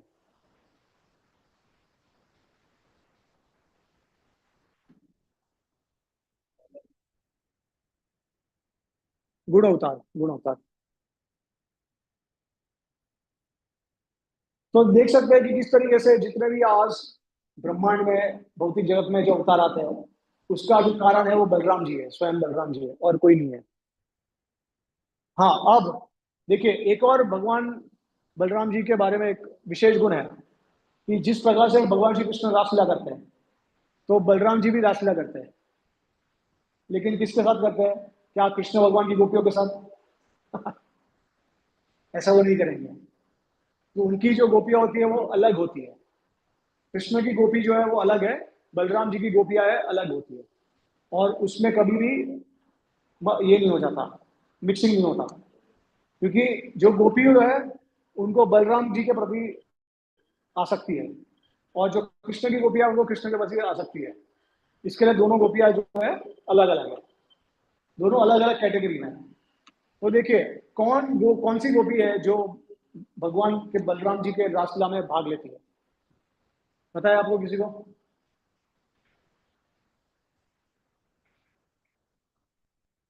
हाँ, श्रीमद भागवतम में है। जब भगवान बलराम वापस जाते हैं ब्रज, तभी रासलीला करते हैं गोपियों के साथ।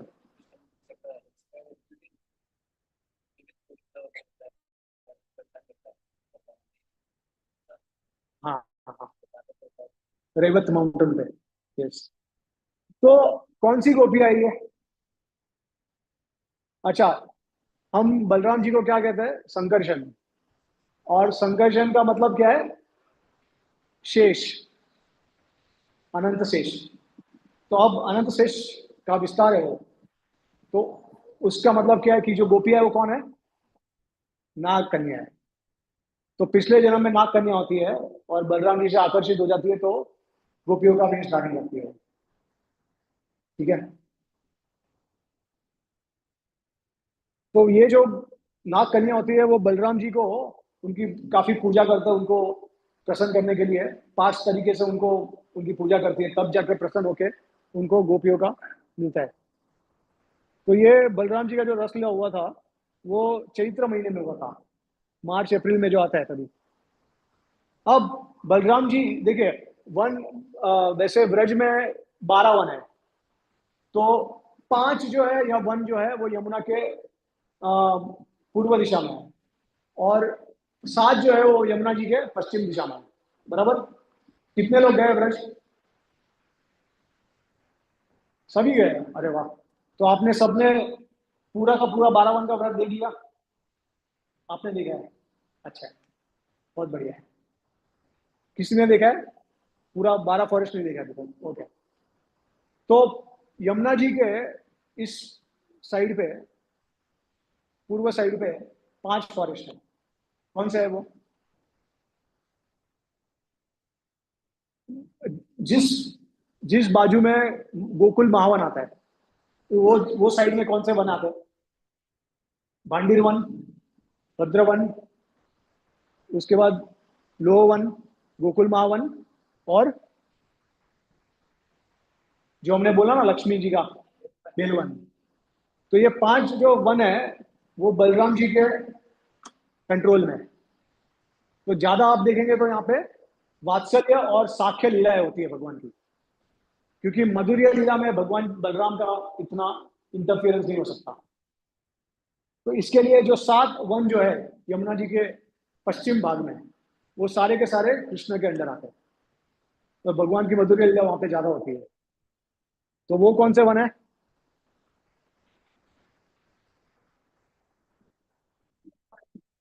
नहीं नहीं, निधि वन जो है वो एक स्थल है जहां पे भगवान ने लीला की थी। वो वन नहीं है, उसका नाम निधि वन रखा गया है। लेकिन जो वन होते हैं 12 फॉरेस्ट, उसमें 7 फॉरेस्ट के नाम कौन से हैं? मधुवन, काम्यवन, तालवन, लोवन,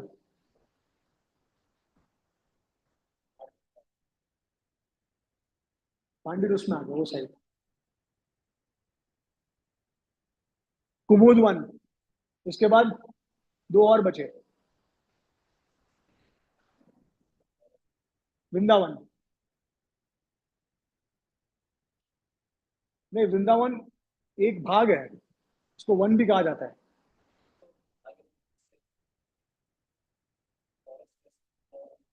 एक one of the forest is Vrindavan.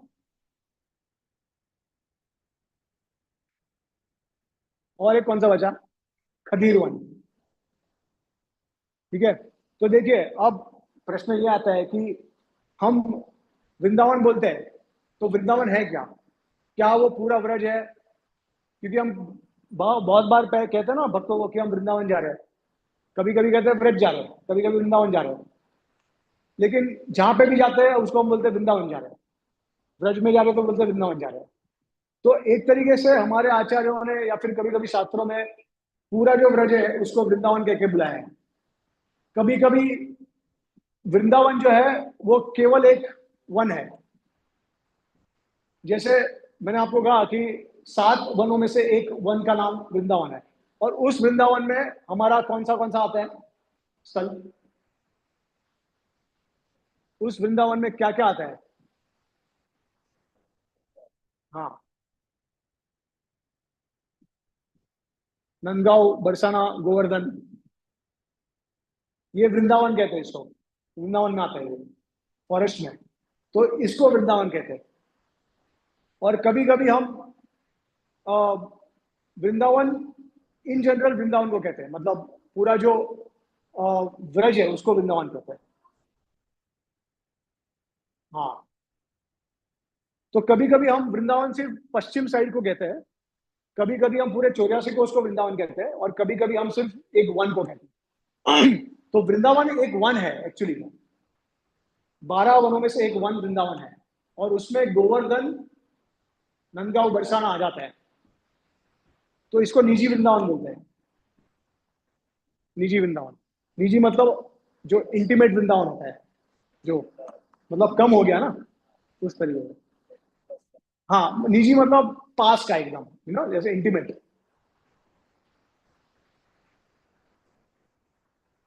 तो जिस प्रकार से भगवान श्री कृष्ण एक कदम नहीं रखते वृंदावन के पास में, उसी प्रकार से बलराम जी भी एक कदम नहीं रखते व्रत से। तो कौन जाता है फिर मथुरा द्वारका? संकर्षण।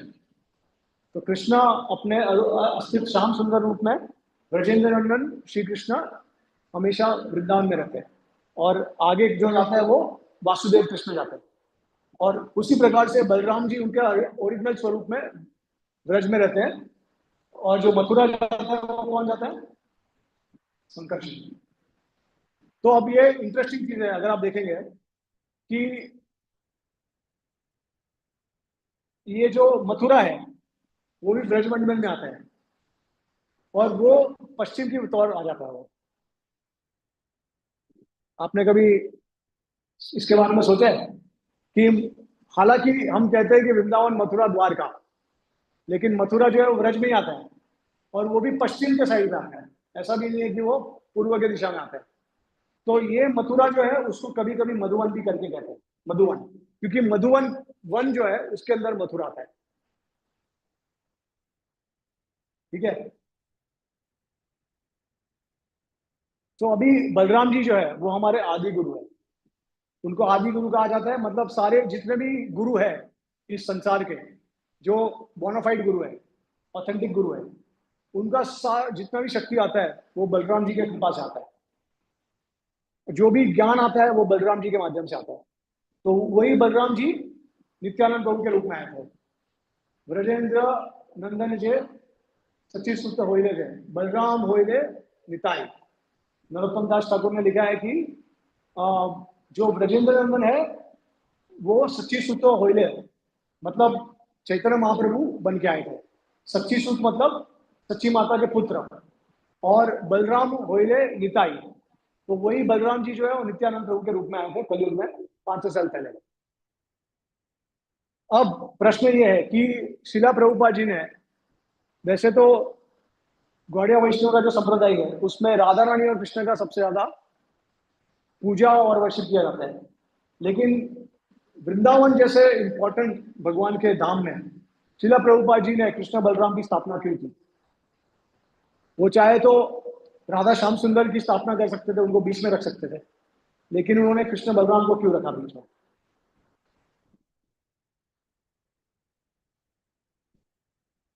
तो ऐसे, मतलब ये शिला प्रभुपाद जी ने मंदिर बनाया, तो ऐसा नहीं है कि कोई आचार्य ने इसके ऊपर तात्पर्य दिया है, लेकिन ऐसा हमारा भक्तों का ऐसा मान्यता है, उनका रियलाइजेशन है, तो उन्होंने थोड़े से इसके प्रति उत्तर दिए हैं।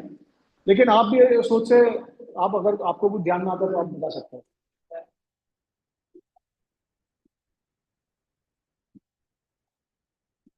बलराम जी।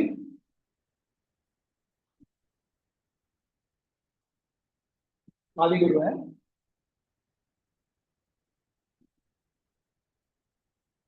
अच्छा, तो उसका तो उसका मतलब क्या है फिर? ये बद्ध अवस्था में, तो बद्ध अवस्था में बलवान जी जो है कृष्ण में रहते हैं, और जब शुद्ध हो जाते हैं तो बलराम जी अपने अच्छा। बलराम जी आदि cannot approach राजा राम। हाँ, तो एक्चुअली ऐसा है कि ये जो आप बता रहे हो श्रीला भक्ति सिद्धांत सरस्वती ठाकुर ने कहा था, अम, वो एक तरीके से सच है, क्योंकि हम पहले निताई विनय भाई राधा कृष्ण पाई थे नहीं, तो नित्यानंद प्रभु के माध्यम से ही हम राधा कृष्ण की कृपा प्राप्त करते हैं, और नित्यानंद प्रभु जो है वो बलराम जी है। तो वैसे देखेंगे तो साधक जो होते हैं वो बलराम जी या नित्यानंद प्रभु की सेवा पूजा आस्था करते हैं, और उनकी कृपा से हमको राधा कृष्ण का मार्ग मिल जाता है उनकी पूजा करने का। तो ये सही बात है, लेकिन फिर आगे चल के जरूरी नहीं है कि जितने भी जीव है वो राधा रानी के पास चले जाए, क्योंकि ऐसे कोई जीव होते हैं जिनको साख्य राशि चाहिए, तो वो बलराम जी के ही गाइड में रहते हैं, नित्यानंद प्रभु के ही पार्षद होते हैं वो। हाँ। हाँ, वात्सल्य और साख्य चाहिए तो बलराम जी के पास में रहेंगे, और मधुर्य चाहिए तो राधा रानी के जो सखिया है, गोपी है, उनके संग में। आ, हाँ, सिद्धार्थ प्रभु आप क्या बता रहे थे?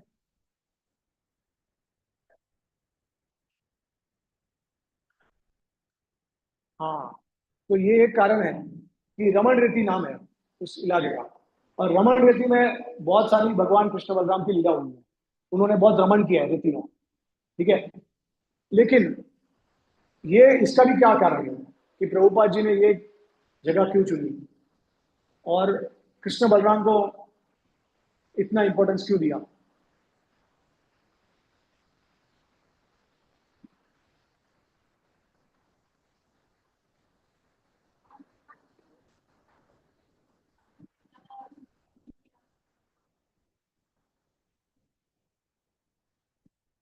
हाँ, मतलब वो जो इलाका है ना, वो रमन वहां पे उन्होंने किया है, लेकिन अगर आप देखेंगे तो ये पश्चिम की तरफ है, जहाँ पे भगवान कृष्ण की मधुर्य लीला ज्यादा हुई है। आप देखेंगे तो रमन नदी के थोड़ा सा आगे जाएंगे तो क्या आता है? निधिवन सेवा कुंज। तो जब भगवान ने अपनी रासलीला भी किया वहां पर, तो प्रश्न ये है कि बलराम जी को इतना प्रोमिनेंस क्यों दिया उन्होंने, उनको सेंटर में क्यों रखा? तो हाँ,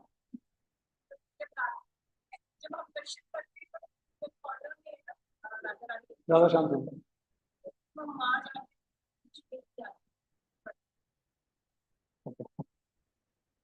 ठीक है। अच्छा, तो कारण ये है कि पहली बात तो है कि प्रभुपाद जी ये एस्टैब्लिश करना चाहते थे इस सिद्धांत को कि बलराम जी और कृष्ण में कोई अंतर नहीं है, क्योंकि ये बाहर लोगों को पता नहीं है बलराम जी के बारे में। उनको ऐसा लगता है कि भगवान बलराम जो है वो एक सखा है भगवान का, एक ऑर्डिनरी सखा है, कावर्ड बॉय है, भगवान नहीं है वो। तो वो इस अस्तित्व को प्रस्तुत करना चाहते थे कि बलराम जी जो है और कृष्ण है, उनमें कोई अंतर नहीं है। दूसरा ये है कि कृष्ण बलराम को स्थापित करके प्रभुपाद जी ने एक और चीज बताई है कि चैतन्य महाप्रभु नित्यानंद प्रभु भी वही कृष्ण और बलराम है, और उनका पोजीशन भी वही है जो कृष्ण और बलराम का है। तो कोई अंतर नहीं कर सकता कि नित्यानंद प्रभु और बलराम जी अलग है, उनमें कम शक्ति है, इनमें ज्यादा है। कृष्ण और बलराम और गौर निताई जो है उनमें अलग है, भेदभाव है, ऐसा कोई कर नहीं सकता। तो उन्होंने ये अस्तित्व को स्थापन करने के लिए शिला प्रभुपाद जी ने कृष्ण बलराम को रखा। अभी देखिए, जब मंदिर का नाम ही क्या है, श्री श्री कृष्ण बलराम, और सेंटर में कौन है? कृष्ण बलराम है। तो जब जितने भी लोग आते हैं दर्शन के लिए, वो सबसे पहले क्या करते हैं, जो सेंटर का मूर्ति होता है, कभी देखिए ये अनफॉर्चुनेटली हिंदू लोगों का थोड़ा सा कंफ्यूजन होता है, क्योंकि अब जैसे अगर कोई राम मंदिर के भगवान, हम राम मंदिर के गए उसमें, जब हम राम भगवान सेंटर में है, कृष्ण अगर साइड में है, तो सबसे ज्यादा भगवान राम को दिया जाएगा, कृष्ण भगवान को कभी कभी निग्लेक्ट किया जाएगा। जब उसी वही लोग जब कृष्ण भगवान के मंदिर में जाएंगे, सेंटर में कृष्ण होंगे, तो राम साइड में होंगे, तो राम को थोड़ा निग्लेक्ट किया जाएगा।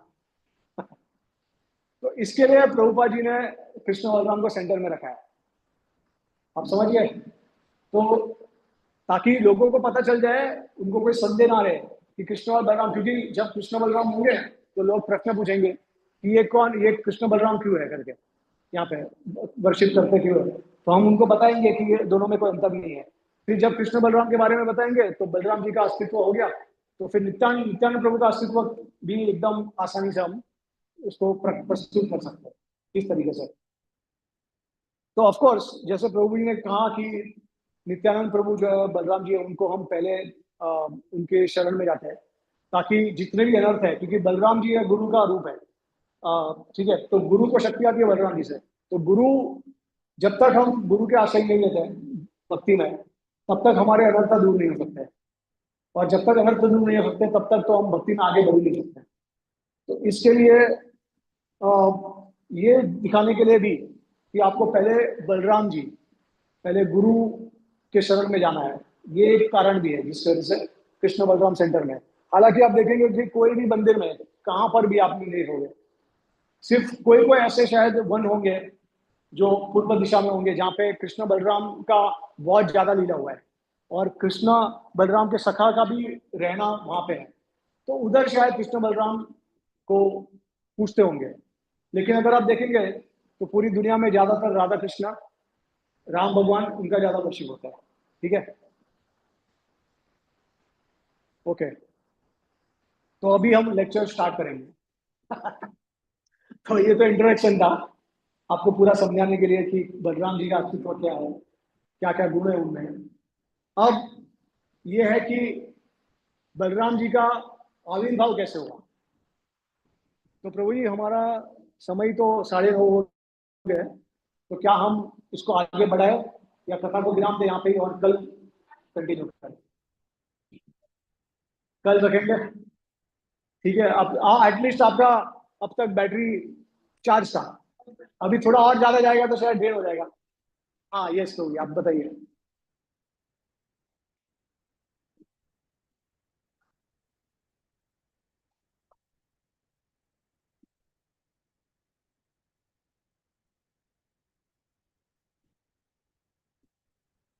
एक्चुअली प्रभु जी आप थोड़ा सा लेट आए, तो उसके पहले मैंने पूरा एक्सप्लेन किया कि शिव भगवान में कितने गुण हैं, कितने गुण प्रस्तुत कर सकते हैं, भगवान कृष्ण कितने गुण प्रस्तुत करते हैं, और बलराम जी और कृष्ण में क्या अंतर है।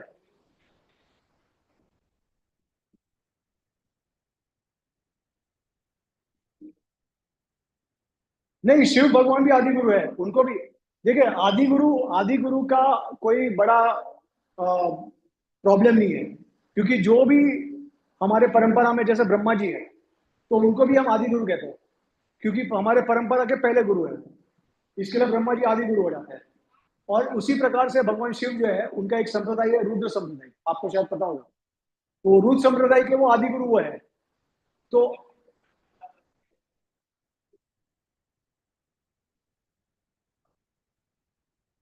हाँ, नहीं, आप जो कह रहे हो एकदम सही है, लेकिन जो गौड़ीय वैष्णव सिद्धांत है, चैतन्य महाप्रभु का जो सिद्धांत है, उसमें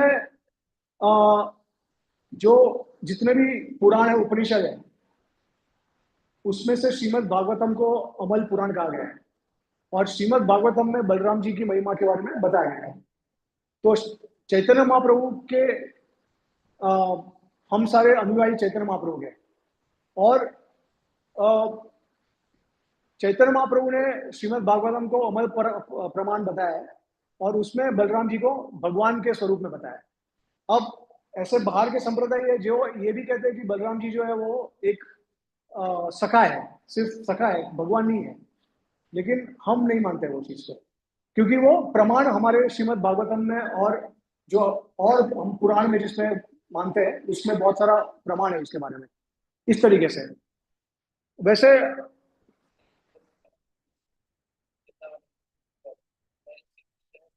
हाँ, मैं वो ही बता रहा था कि एक्चुअली देखिए, बट इनको शायद पता नहीं होगा वो उसके बारे में। अब भगवान शिव जो है वो किनका ध्यान करते हैं, वो आपको पता है?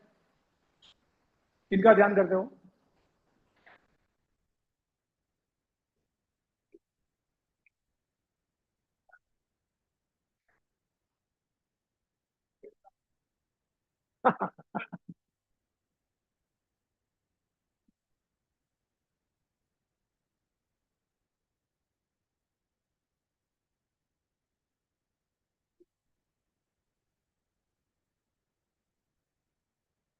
हाँ, वो भी मैं आपका सॉल्व कर देता हूँ डिलेमा। एक्चुअली मैंने अपने बुक में ये सब कवर किया पॉइंट्स, यही प्रश्न जो लोग पूछते हैं बाहर के, तो मैंने बुक में सिस्टमेटिकली सारा शास्त्र में से इसका प्रमाण दिया है। तो पहली बात तो है कि जब मैं संकर्षण के बारे में बता रहा था, तो मैंने बताया था कि हम वैष्णव स्क्रिप्चर्स में ऐसा बताया गया है कि वैष्णवानम यथाशंभु, कि जितने भी वैष्णव हैं उसमें सबसे श्रेष्ठ भगवान शिव है, यथाशंभु। तो वो किस संदर्भ में बताया गया है, तो मैं बता रहा था कि क्योंकि संकर्षण जो है उसका एक विस्तार जो है सदाशिव है, और सदा क्योंकि संकर्षण जो है वो आदि गुरु है, इसके लिए मैं आपको ये भी कहने वाला था कि संकर्षण को आदि गुरु कहते हैं, और क्योंकि भगवान सदाशिव जो है उनका विस्तार है, इसके लिए सदाशिव को भी आदि गुरु कहते हैं। तो उस तरीके से आदि गुरु है वो, ऐसा नहीं है, मैं आपको ये बता रहा हूँ। लेकिन अब अगर आप कहेंगे कि सदाशिव के ऊपर कोई नहीं है, यहाँ पे मतभेद हो जाता है। हाँ, तो उसमें मतलब मैं आपको बता रहा हूँ कि पहली बात तो ये है, एक आसान तरीका है समझने का। आप भगवान शिव की जब पूजा करते हो तो आपको कौन सा गति चाहिए रहता है? आपको क्या गति चाहिए भगवान शिव से? ज्यादातर हम देखते हैं कि असुर जो होते हैं वो भगवान शिव की पूजा करते हैं, और जो उनके भक्त होते हैं वो उनकी पूजा करते हैं, तो उनको गति क्या चाहिए ये बताइए।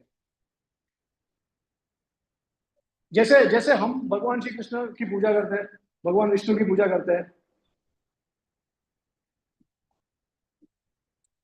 हाँ, नहीं, लेकिन मैं पूछ रहा हूँ कि आप अल्टीमेट गोल क्या है? जैसे हम कृष्ण की पूजा करते हैं तो हमको भगवान कृष्ण के गोलोक वृंदावन में जाना है, उनके साथ लीला करनी है, राइट?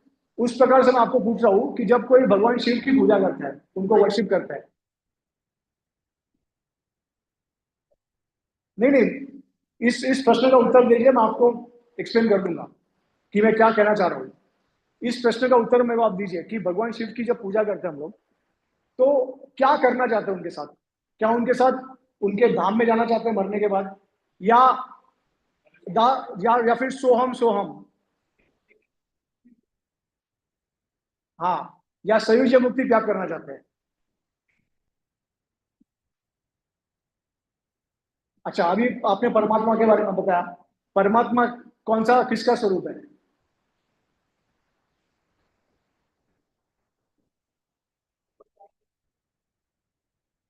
विष्णु का है ना? ये तो सभी को पता है, जो भी कोई भी देवी देवता को पूछता है उसको पता है परमात्मा मतलब 400 विष्णु फॉर्म। तो देखिए, मैं ये कह रहा हूं कि भगवान शिव को आप पूजोगे।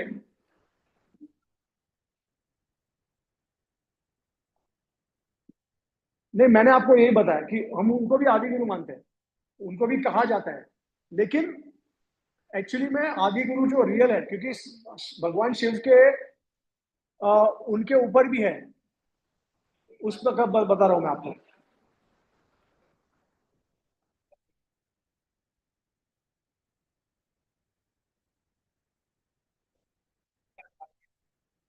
क्योंकि लोगों को पता नहीं है, लोगों को पता नहीं है meaning। हाँ, बट मैं भी आपको एक, हम कुछ ऐसे मतभेद नहीं कर रहे। मैं एक आपको एक सवाल पूछ रहा हूँ, सबको पूछ रहा हूँ कि जो भी भगवान शिव का पूजा करता है उसको क्या गति चाहिए उनसे? मोक्ष। सब एग्री करते हैं मोक्ष?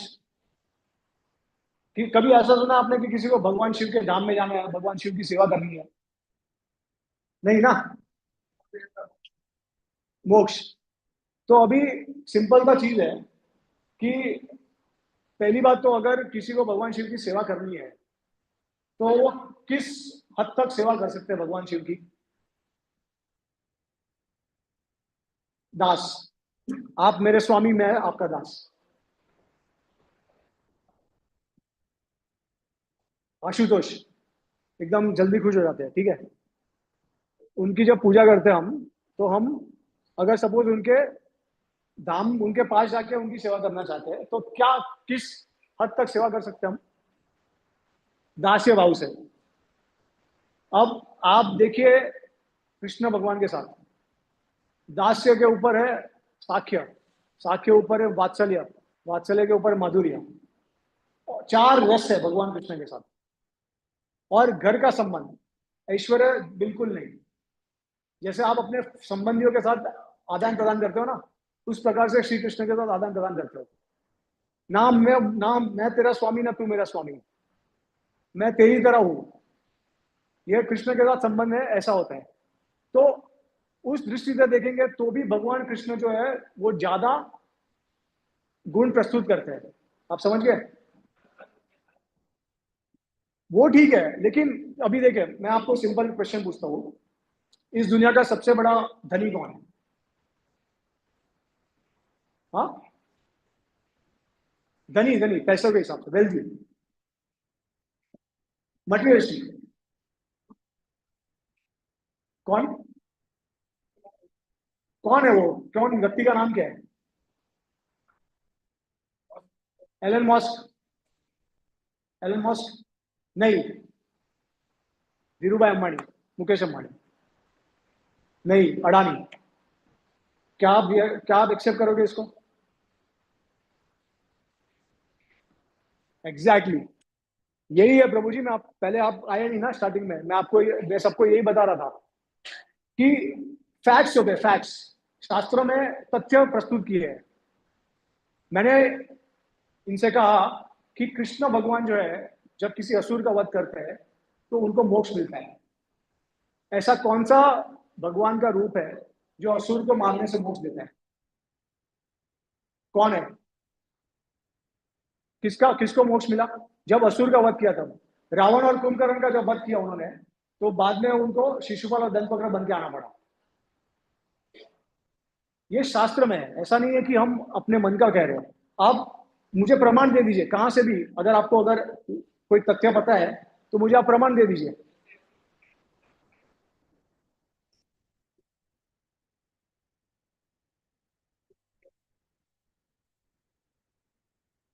नहीं, मैं भक्त की बात नहीं कर रहा हूँ, असुर की बात कर रहा हूँ। असुर भक्त को तो भगवान शिव भी देते हैं मोक्ष, मुक्तिनाथ कहते हैं उनको, तो उनको मोक्ष मिल जाता है। असुर की बात कर रहा हूँ। ऐसा कोई प्रमाण ही नहीं है शास्त्र में। हमारे आचार्य ने इसको और विस्तार से बताया, जो मैंने आपको क्लास में बताया नहीं है कि क्या होता है। देखिए, और हम सिर्फ ये भगवान कृष्ण के लिए, हम शिव भगवान के लिए नहीं कहते, हम कहते हैं नरसिंह देव राम भगवान के लिए भी हम कहते हैं कि वो भी मोक्ष नहीं दे सकते हैं। हिरण्यकशिपु को वध किया तो वो आए राम और रावण और कुंभकर्ण बन गए, ठीक है। क्यों ऐसा हुआ था? क्योंकि इसका रेफरेंस जो है विष्णु पुराण में है। अब देखिए विष्णु पुराण हालांकि एक श्री वैष्णव का मेन स्क्रिप्चर है, तो उसमें पराशर मुनि और मैत्रेय मुनि के बीच में संवाद हो रहा है। तो पराशर मुनि सारे भगवान के अवतार के बारे में वर्णन कर रहे हैं, क्योंकि विष्णु भगवान के सारे अवतार है ना। जो भी ऐसा बाहर के लोग मानते हैं कि सारे विष्णु के अवतार है। तो जब एक एक करके भगवान राम नरसिंह का सबका हो जाता है वर्णन, उसके बाद भगवान श्री कृष्ण के बारी आती है। तो जब कृष्ण भगवान के अवतार के बारे में वर्णन करने की बारी आती है तो वो एकदम आश्चर्यचकित हो जाते हैं। और वो ऐसा कहते हैं पराशर मुनि कि ये किस प्रकार के अवतार है, मैंने आज तक इस प्रकार के अवतार नहीं देखे। बाद में वो वर्णन करते हैं कि उन्होंने असुरों को मोक्ष दिया। और फिर वो कहते हैं कि नरसिंह भगवान ने जब वध किया तभी हिरणाक्ष और हिरण्यकशिपु है, वारा और नरसिंह भगवान ने जब वध किया, तब वध करने के पश्चात उन्होंने, मतलब उसके पहले उनमें भगवान का स्वरूप नहीं दिखा। उनको ऐसा लग रहा था कि ये कोई शक्तिशाली जीव है जो मुझे मारने आया है। उनको ऐसा नहीं लग रहा है कि ये भगवान है, साक्षात भगवान है। क्यों?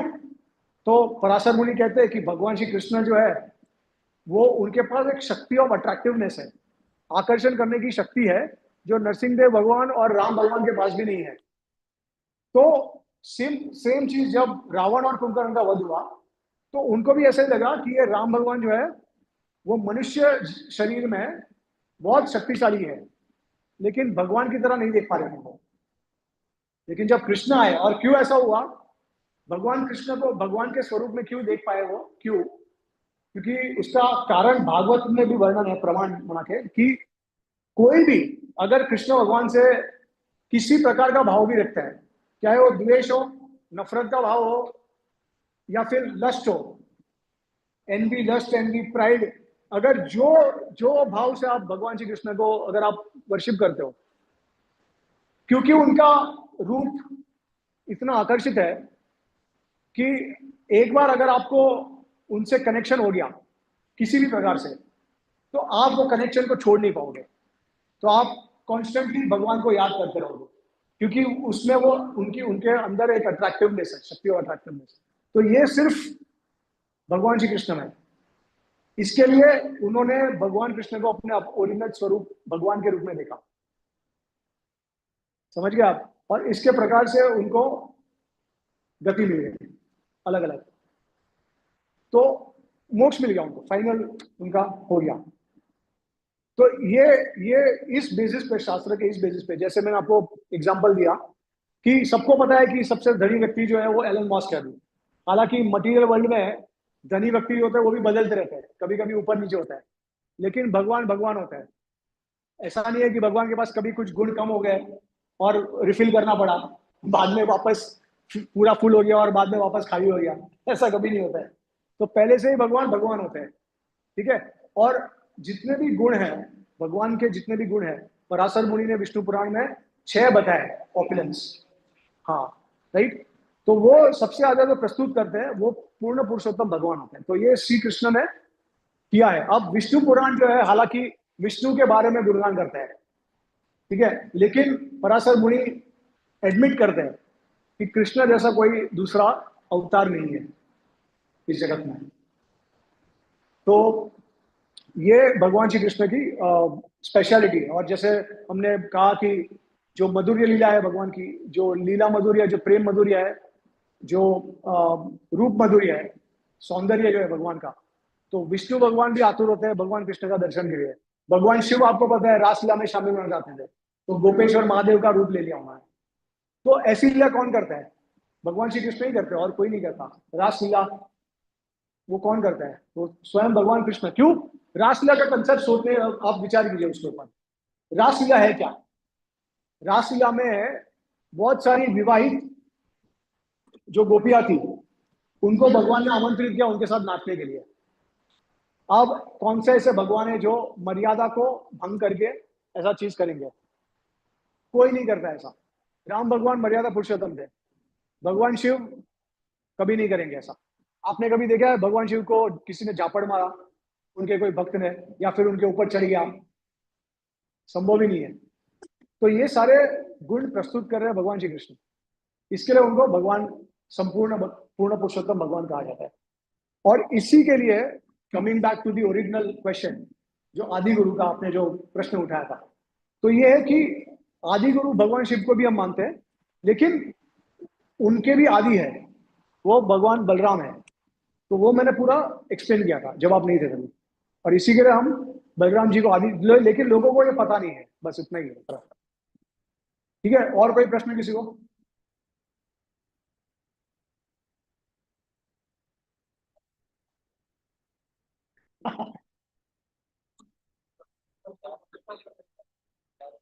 अच्छा, प्रसाद कब मिलेगा? नहीं, सब एकदम आनंद में आज। किसी को प्रसाद नहीं देते तो भी चलेगा आज।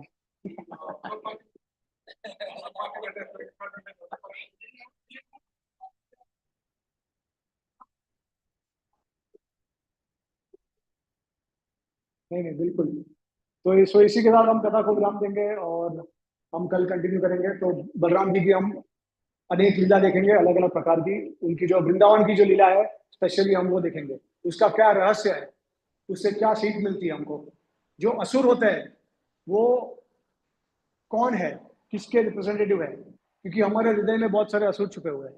ऐसा कहा गया, आपको पता है कि पहले सतयुग में कोई, हाँ, कोई शत्रु नहीं था, किसी में द्वेष नहीं था, किसी में जलन नहीं थी, जलन की भावना नहीं थी। फिर त्रेता युग में क्या हो गया, एक ही राज्य में सब आ गए।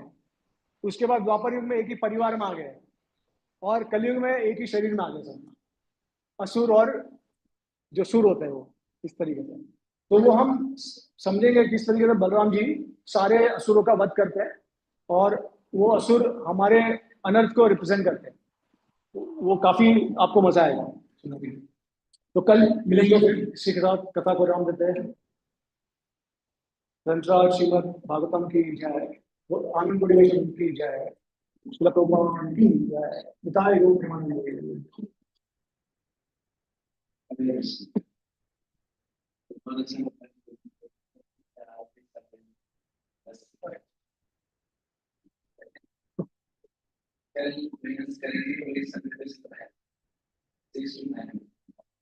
अगर आप समय पे आ जाओगे तो मैं भी समय पे आ जाऊंगा, पक्का।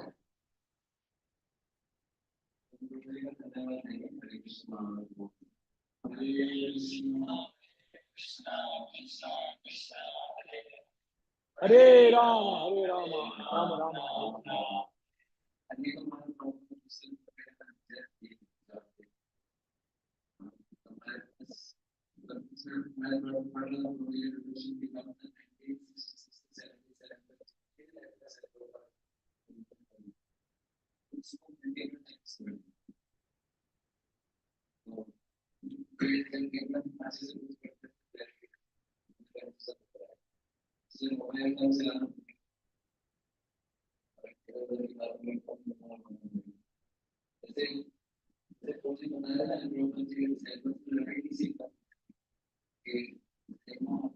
मधुर स्कूल।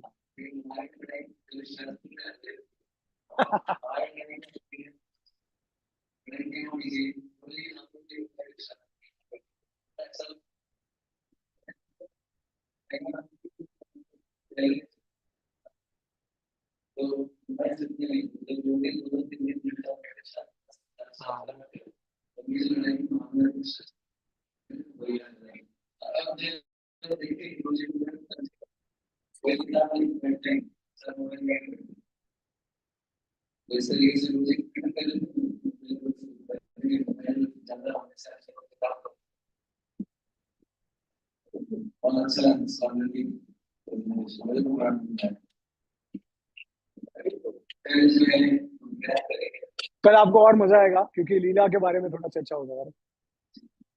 अच्छा प्रभु जी, वो बुक्स बुक्स के बारे में जरा बता देंगे। बुक्स भी है वैसे,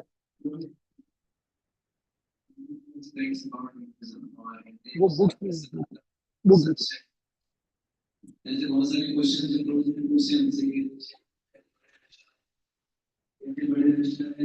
पीछे, हाँ हाँ, इसमें निकाल दीजिए ना प्रभु जी, हिंदी और इंग्लिश निकाल दीजिए।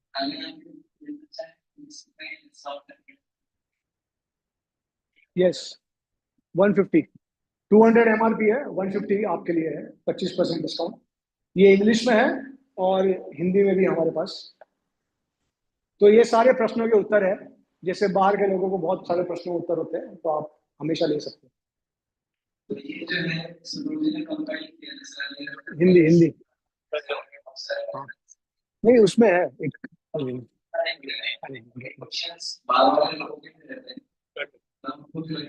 नहीं और एक है, और एक है, पैक है क्या दोनों? वही पैक है, ठीक है खोल लेते हैं।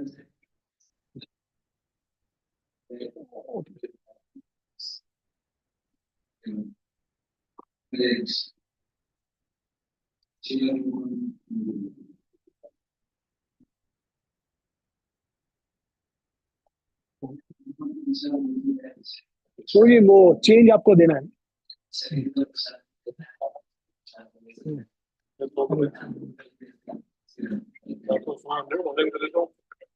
हाँ हाँ चलेगा, हाँ यस।